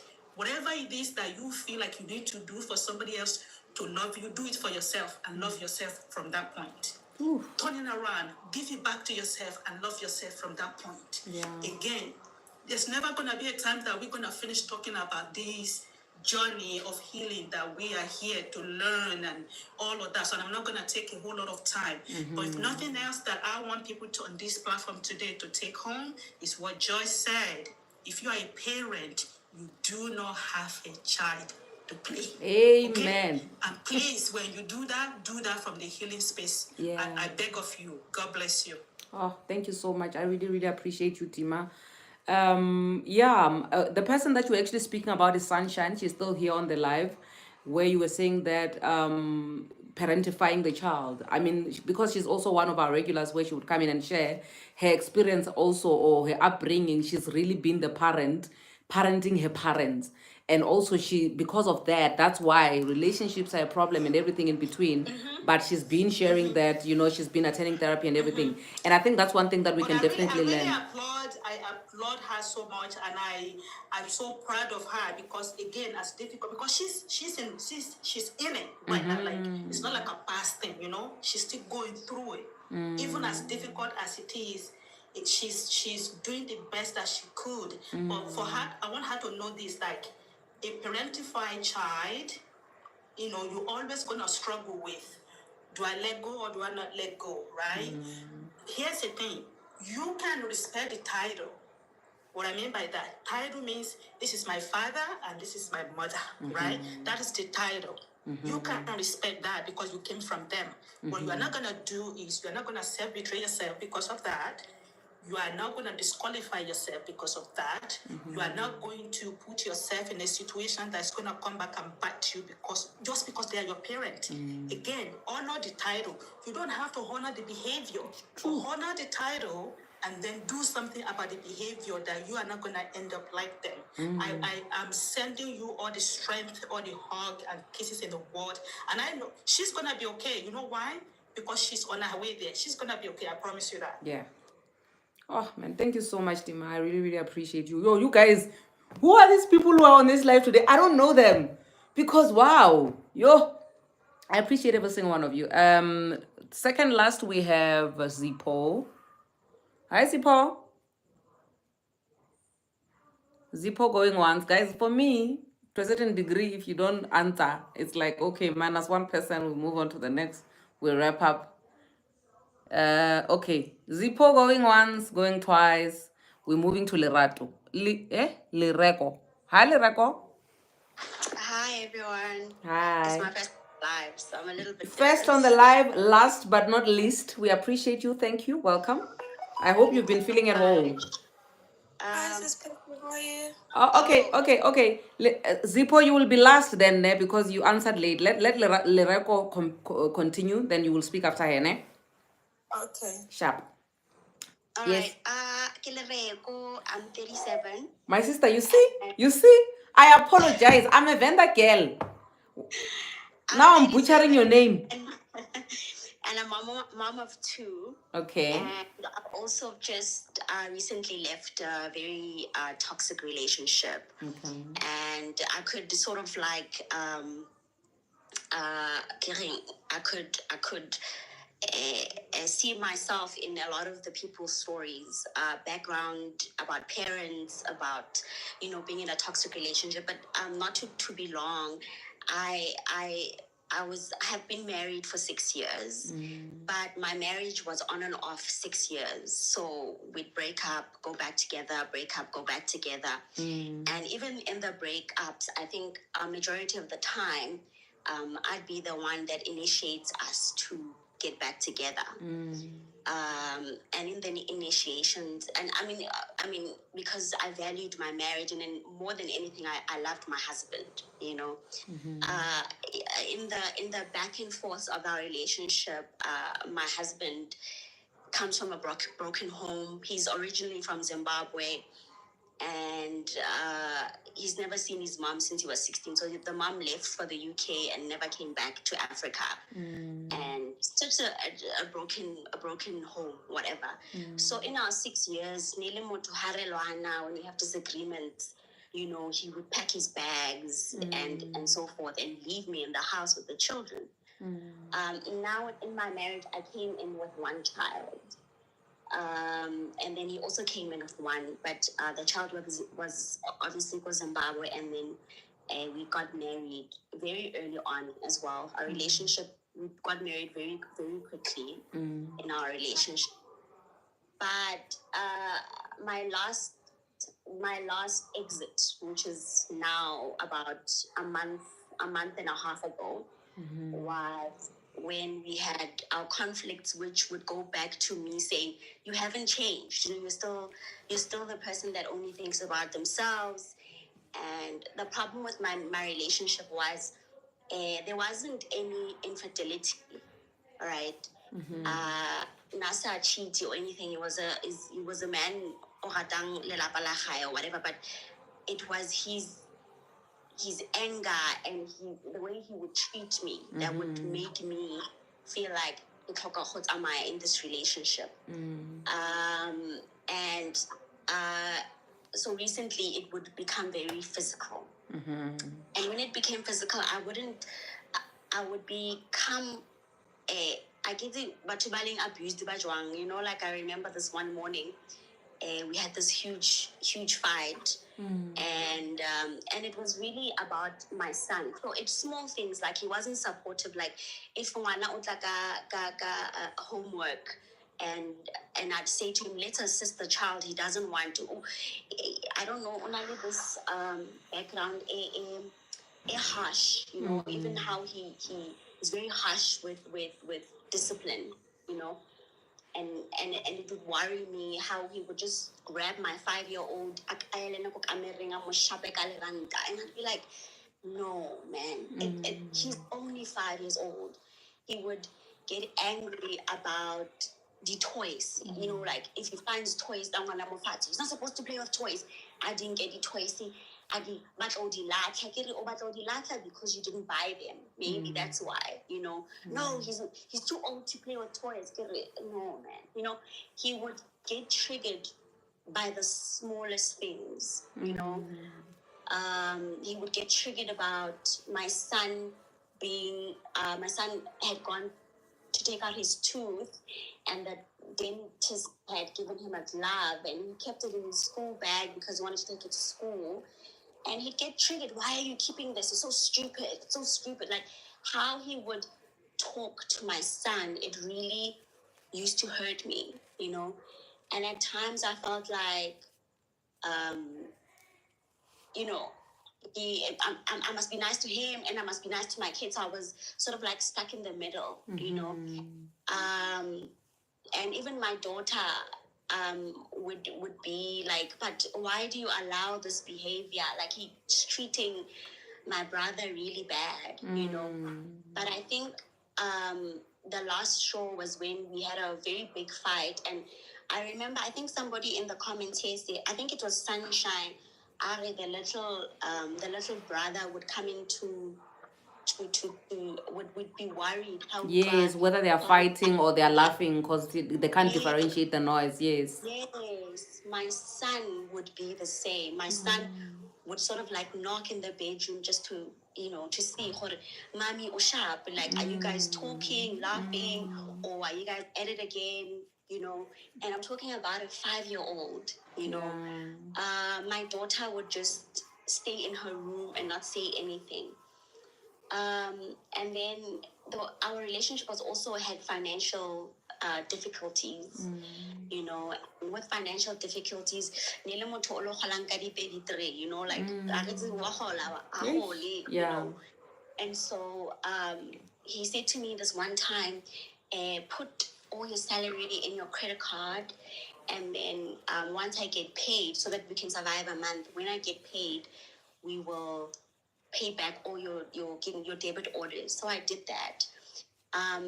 When I did that, and then we fought. When we fought, this man ha khotsi wa mona ka wo bo ga abutu khotsi ke kwa ena ke o khotsi are ke khotsi.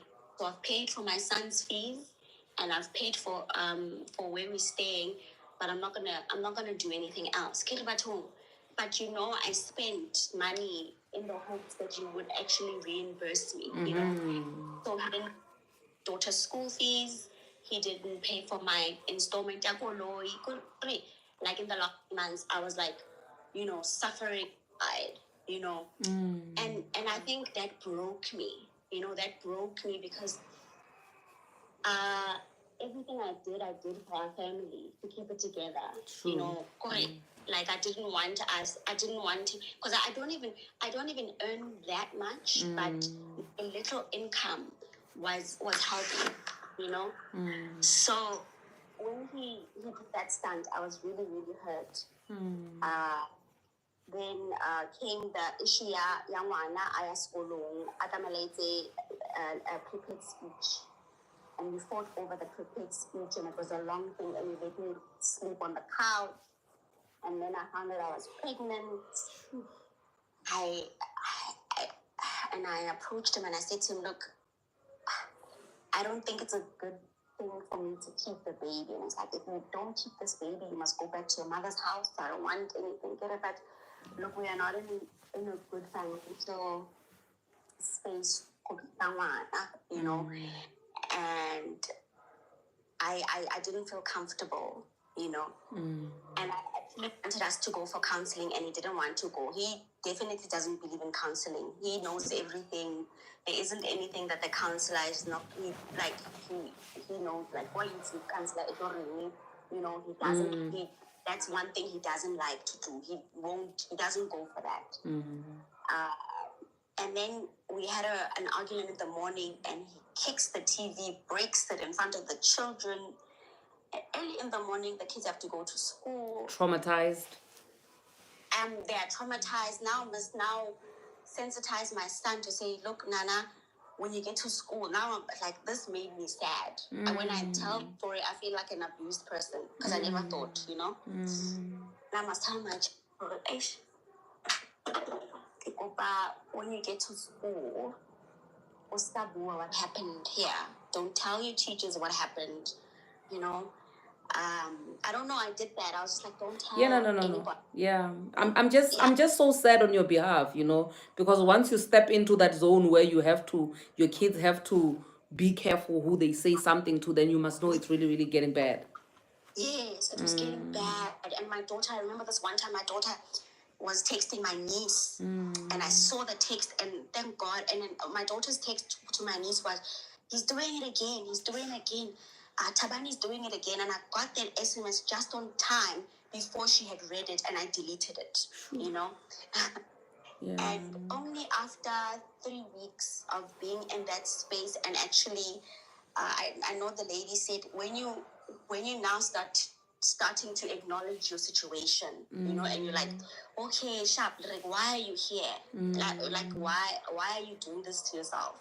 You know. I remember writing an email at 2 a.m. to my CEO because I was his PA, and I said to him, look, at this point, I'm stuck in a relationship because of my financial pressures, and I feel pressured to be here, and I don't want to be here, and I'm scared for my kids. I don't want my kids to think the environment we're in is okay, because I know for sure it's not, because I know it, and I cover up so much for this man. And I don't tell. I've got a twin sister. I tell my sister absolutely everything. And at that point, I wasn't telling her anything. You know, I was scared. And eventually, I said to him, "Look, I need financial freedom. I need you to sort of like understand my situation, and I can't even afford therapy at this point because I know how therapists are so expensive." And I sort of poured my heart out, and the reason for that is because I felt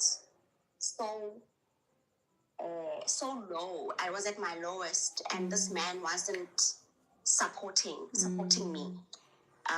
He was fighting with me in my first trimester. You know how difficult it is to be pregnant. He's not loving, man. And that's not who I am. You know, that's not who I am. Why are you trying to force me to be this man? You know, I'm not the you know, how cats. I'm not gonna hold your hair in the toilet. You know. I think after I had, I remember calling my twin sister, and I told her, and she said to me, "Lereko, you are in an abusive relationship. You need to realize this." And we went home to pack up. When we got to my house, and my sister was talking to my daughter, and my daughter said to my sister, it cringes me. My daughter's 16, by the way. She's 13, sorry. My daughter said to my sister, I cringe every time my mom has a fight with my stepdad. 3 days later, and then I'm left to deal with the emotions, and Zane becomes scared, you know, and we don't know what to do, you know. And in my house there was a family portrait that would say, "This is us," and my daughter pointed at the picture and said, "Ma, this entire thing is cringy because it's fake. It's not real. It's." That's when I thought. That's when the light bulb went to say, if your daughter can see that you are in a toxic relationship, and she's only 13 years old, it's time to leave. And I packed my things. I left, and stressed, pregnant. I could say and I took my things, and my husband was coming from Bloemfontein, and I said to him, "Look, I'm leaving. I would do because I would do all. It's everything is about him." He said to me, "No, I'll help you pack. And at that point, I'm thinking, crap, mom doesn't have internet. My daughter goes to homeschooling. And I go to him. Now I'm also trapped. I'm like, no, listen, can I stay? Because can we stay in the house and you find a place so that we don't destabilize the children? And he goes to me, no, you've made the decision. You've planted the seed. Ariye, go. And left. And that was the last time. It's about a month ago and whatever. And yeah, it's been... And I hear people saying, I'm really I'm trying my hardest to, my daughter's going for therapy. My company is providing therapy. I'm going for therapy. But I hear the healing, right? And I want to understand what the healing process is, because I want to do the work. Because another thing is, my sister's boyfriend said to me, "You've got Stockholm syndrome where you feel like you need to go back." It's 6 years of going back and forth, and I'm not gonna sit here and lie to you and say that I don't have moments where I want to go back, you know. But then because I've written everything down that is terrible about this man and the reasons why I shouldn't go back. But I do have moments where I feel like, oh, I miss him, or I want to go back, or you know, and yes, I made the decision to leave and not go back to him because of my children. I put my children first. At the same time, like I'm saying, I'm still struggling with not going back. I don't want to go back, and it's tough. It's tough. It's been a tough month. It's been true.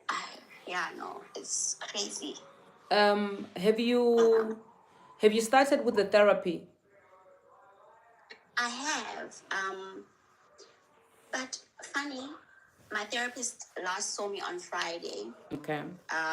And he said to me, he spoke to me and he made me realize that going back obviously isn't a good choice, especially for my children, especially because he even said to me, you shouldn't be the one sitting here. If you wanted help, you would be the one sitting You're not sitting there to help him.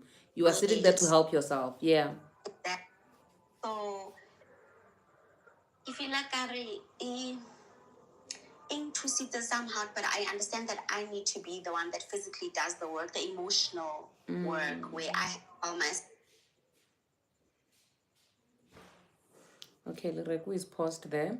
But what I really just wanted to say, you're back. Hey, darling, you're back. You keep cutting here and there. I don't know whether it's the network of where you're at. But what I really just wanted to say to you is that earlier on when Tabo was speaking about how for them therapy is such an easy thing, it's like, cashier job, right? And she had said that after I had said, for me, it's an excruciating journey, The reason is, remember, for me to be sitting on the position where I'm having my wounds being scrubbed and having all these things applied to it, for me, therapy, I could compare it with gym, because when you're going for exercising, the body gets to be so painful, but the result of the pain that is coming with you doing the exercising. So for me, I always drag when I have to go for therapy because I know I'm probably gonna cry. It's gonna be an emotional exercise. You understand what I mean? So the reason why I even asked you if you had already started with therapy and everything is because you're gonna have to eventually catch the momentum of the therapy. Then you will start seeing the results of it to a point where even if you do feel the edge, I don't know if you were here when Tabang was speaking, where she was saying that what they do, they don't heal you. They make you aware of what is happening with you. Then you are the one who decides to embark on that healing journey. So that's what therapy is going to do for you. In as much as you are having all these things that you'll be diagnosing yourself here and there, but if you just be consistent with the therapy day by day, it actually, for me, I'd say it really gets worse before it gets better because you being able to have your eyes wide open of every, because like right now what you are sharing is just the tip of what you think is happening, but once you share everything with your therapist and they tell you what you're going through and dig all the way back to your childhood and everything, you will realize that there's a lot that you still need to deal with. And obviously a month is nothing. You're still going to have to do this for the longest time, and it's going to be painful. You're gonna feel like going back. You're gonna feel like, I always say that triggers and not retaliations, but that thing of doing 10 steps forward, then 20 steps back.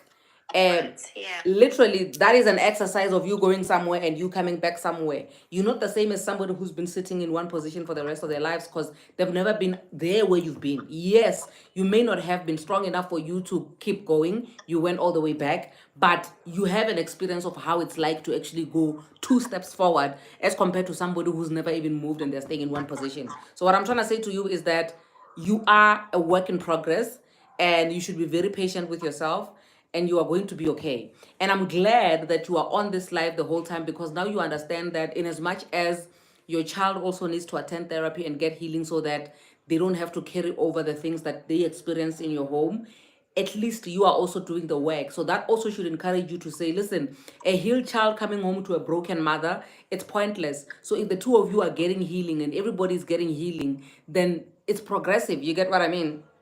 Yes, Yeah. absolutely. Yeah. Hey, I wish you all the best, my darling. Yeah, no our time today is just flying. But I'm enjoying the live, you know, I'm enjoying the lessons that we are learning, and I hope you're also learning a lot. Yeah, I don't want to mess up your name again because I already messed it up in the beginning there. What is the meaning of your name? If you tell me the meaning, I won't forget it. I won't mess it up. Lireko ke Musa in Zulu. Merciful. It means merciful. In what language? What language is Lireku? It's Sesotho. Sesotho. Oh, okay. No, now I know. Thank you so much, Lireku, for joining us. Last but not least, Zippo.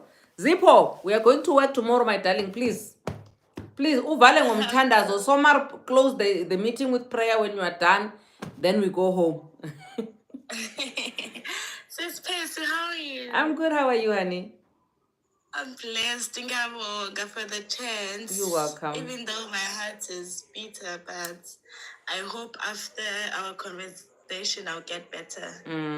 It's okay, darling. Okay, my name is Angel Zippo Kanyile. I'm 28 years of age. I'm from Stenga. I have been blessed with 3 boys. And I'm not actually married, but I stay with my boyfriend. He's a Nigerian. So he's a very loving guy. He's very loving. He's kind. But definitely not the guy for me because, like, a lot is happening. I grew up in a very loving family. Like, my parents loved each other. So growing up, I used to pray that, hey, mommy, even sometimes if I'm talking with my mother, I'll say, hey, mommy, I so wish that God will bless me with a husband like yours. But unfortunately, that prayer wasn't answered. So the thing is, after my father passed away, like I'm the last born of the family and the only girl. Okay. So my second brother he started taking drugs. So he was abusing my mother, beating my mother after my father passed away. So to an extent where he sold the house while we are still staying there. Was it under his No. name? Sorry? What was it under his name? No, it wasn't under his name. I made a mistake there. Like, he was hitting my mother, like, each and every day.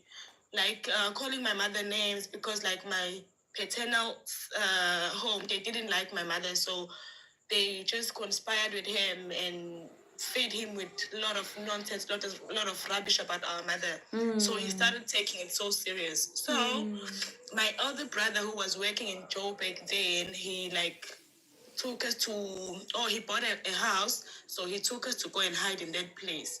So while we were hiding there, because I was doing my matric then, so this my second brother sold the house. So one day when we came to visit, we met other people there in the house. Then we asked them, well, how come you guys are here? Then they told us that our brother sold the house to them and here are the papers and everything. So because of all the drama and the troubles, we decided to just let him be. So this my brother now is struggling now. Nothing is moving for him. He will later The same brother who sold the house. Yes. So we then moved to this place now. So I'll try to be faster. Okay, so now I grew up and then I had to stay with my mother and my nephew and my son, my first son, Atab, who is almost 11 years now. So I went to school, failed my matric because of all the trauma and everything. I didn't because of all the struggles. I didn't want to go and study and finish my study. I just wanted a job. I needed a job so that I could help my brother take care of my mother and all the needs and raise my son because I was a single mother. And then I met this lovely guy who later showed me that I can still believe in life and in love again. So now I got pregnant after some time. My first son was 2 years then. And then after 7 years, I got pregnant with his first son, Chuku, who is almost 5 years. And then we stayed. But then he was cheating. But I couldn't feel the cheating because he was like showing me love then. So because I was still young, so I didn't want money, I didn't want anything. Just if he buys food for me and for my kid, and if he calls me, then I'll feel love. But now we got to an extent where like I had to move in with him because like the relationship was deeper. So now I started like seeing the real him. But whenever I talk to my mother, whenever like I complain to my mother is very old. So she will say, no, you need to stay strong, just pray. Everything will be okay. Don't leave him. You need to be a strong woman. So because of all those things, and because he's Nigerian, in my community we have that abuse that if you're dating a Nigerian or a foreigner, if you come back, they will laugh at you. They'll say, hey, what were you thinking? You were dating a kwere and all those kind of things. So he now changed my son from the local school to a better school. So I was also considering all those things. So I had to stay with him, even though like the steel was hot. So now he started like doing, it's a lot. And then I made another huge mistake and fall pregnant again for him, the second child. So the problem I'm having is that, let me just get straight to the point. The problem I'm having with him is that he doesn't want to let me go. I had to leave my job to stay with him because he's so jealous. He doesn't want me to go out. He doesn't want me to work anywhere. Even if I go to town, he wants to be with me. Even if I want to buy toiletries, he go each and every shop with me. He doesn't allow me to go like alone. He always wants to be next to me. So now the problem is that, I don't know, he doesn't have any filter with his mouth. He feels that he can say anything to me. He feels that he owns me. This guy never even paid my bride price. He never even paid for the kids' damages.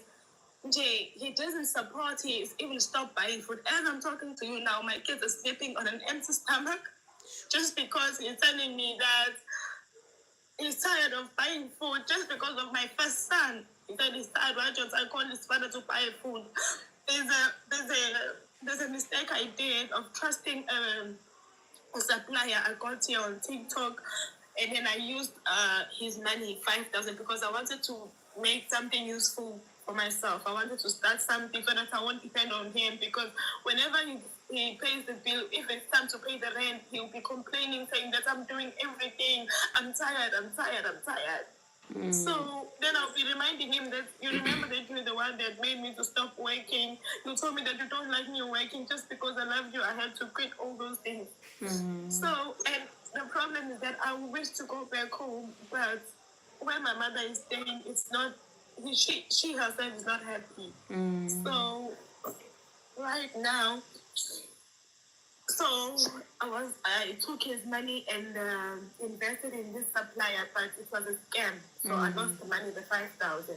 So now he always asks me about the money, asked me to pay the money. Then, like the incident that happened today, he was asking me for the money. Then I told him that, oh, I've paid him 2,000 already with the grant money that I'm getting. So I always pay, or whenever it's grant day, I always give him the money.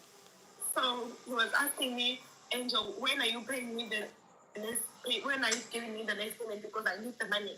I was telling him that, baby, but you know that I'm not working. I only depend on grant, on which you know that my kids also have them. He doesn't even take care even for his own kids now. He has stopped doing everything. Even he doesn't drop the kids to school, they always walk. And where I'm staying, it's not even safe anymore. So I always walk the kids to school and go and fetch them when the school is over. So now I was telling him that, baby, please, can you try and be patient with me? I've spoken to my mother. She will lend me some money so that I'll make it like 2,000 this month. Then she said, no, I can't understand all that rubbish. You need to give me my money. I'm tired. Just yesterday I was paying rent. Where do you think I'm getting the money? Where do you think I will think that I'm making the money from trees? You're just useless. There's nothing useful with you, and you never. You are here. There's nothing you can do. See, you just don't have money to invest, and you're thinking that you'll make it. You can never make it in anything. There's nothing that you will do that will succeed for you. You were telling me that. Then my first son came to me and said, "Mommy, I'm hungry. Can you please buy bread for me?" Then I told him that if I don't have money, then my son went and asked him, "Daddy, can you please buy bread for us? We are hungry and there's no food in the fridge." Then he said, "So where do you think I'll get the money? Go and tell your mother. Even your mother is a thief, son of a thief. Where does your mother think the time your mother sent my money? Where did she think I'll get the money?" Sure. So I had to explain to him, "Oh, by the way, my son is very loving and smart." So he just went and sits on the couch and be watching TV. So it's just that I don't think I can continue. Sorry. Guys, this is a lot. It's a lot. My sister, please send me your number on the DMs. I think we'll just speak privately, but what I would love to do is see how we can help. Ne? There's a community WhatsApp group that I have. It's called Madam Speaker Foundation. The vision is exactly your situation is the vision why the group was formed or why the foundation was formed, so that we can help people get up and also see that they are safe and they are able to start afresh. It's fairly new. We don't even have funds in the group, in the foundation, but I do believe that the reason why these things are coming forward like this, God will make it happen. Please do send a message, a WhatsApp on the numbers which are on my bio, so that you can be added in that group. You can speak to the ladies who are there in the meantime. Also drop me your number in my DMs, and then we'll see how we can help each other going forward.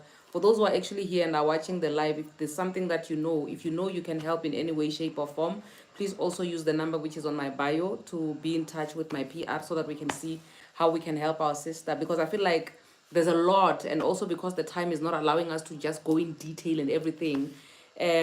Let's see, with the little information that you've given us already, you can tell, Ria, no, this is a situation that really needs.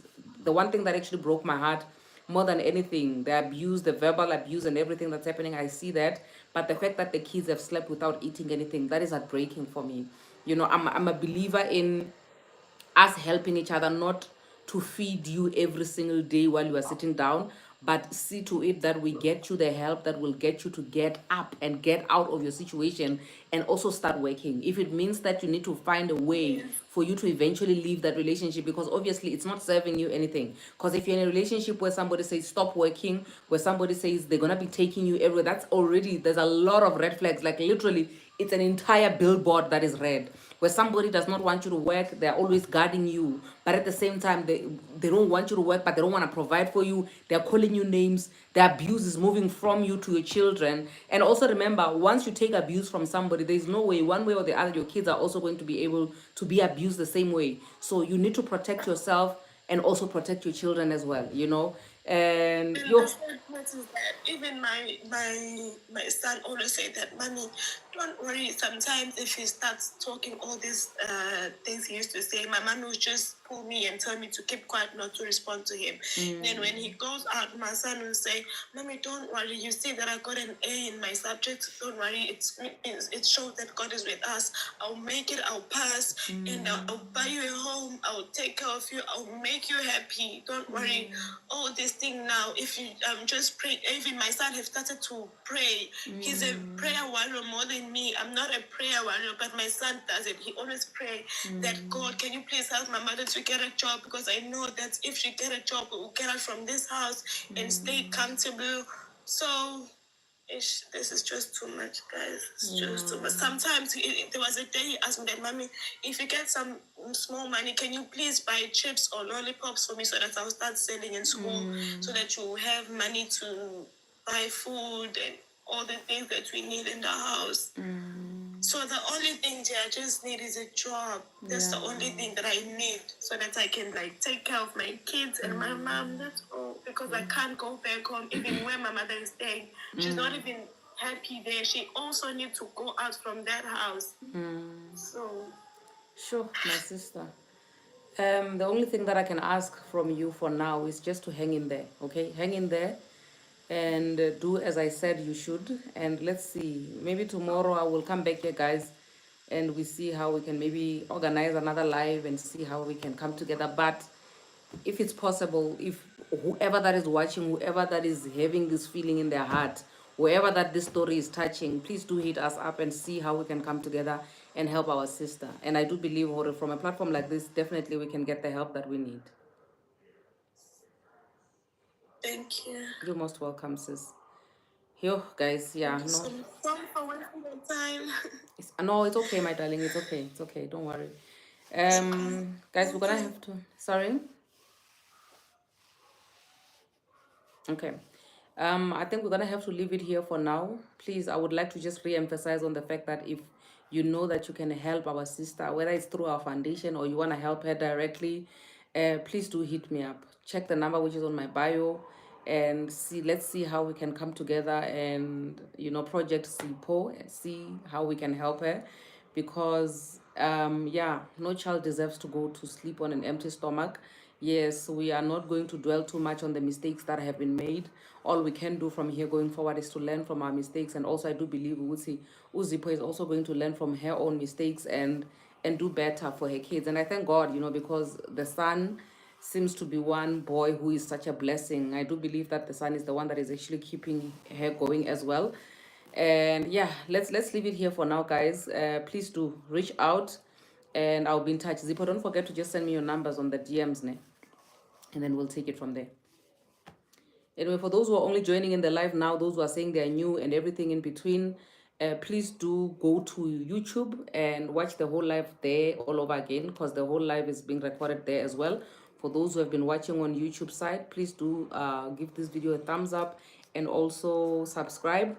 And if you can help, please do leave a comment with your email address or anything, or reach out on the number which is there as well on my YouTube. And let's join hands and see how we can help each other. With that being said, thank you so much. I love you. God bless you and good night. Mwah.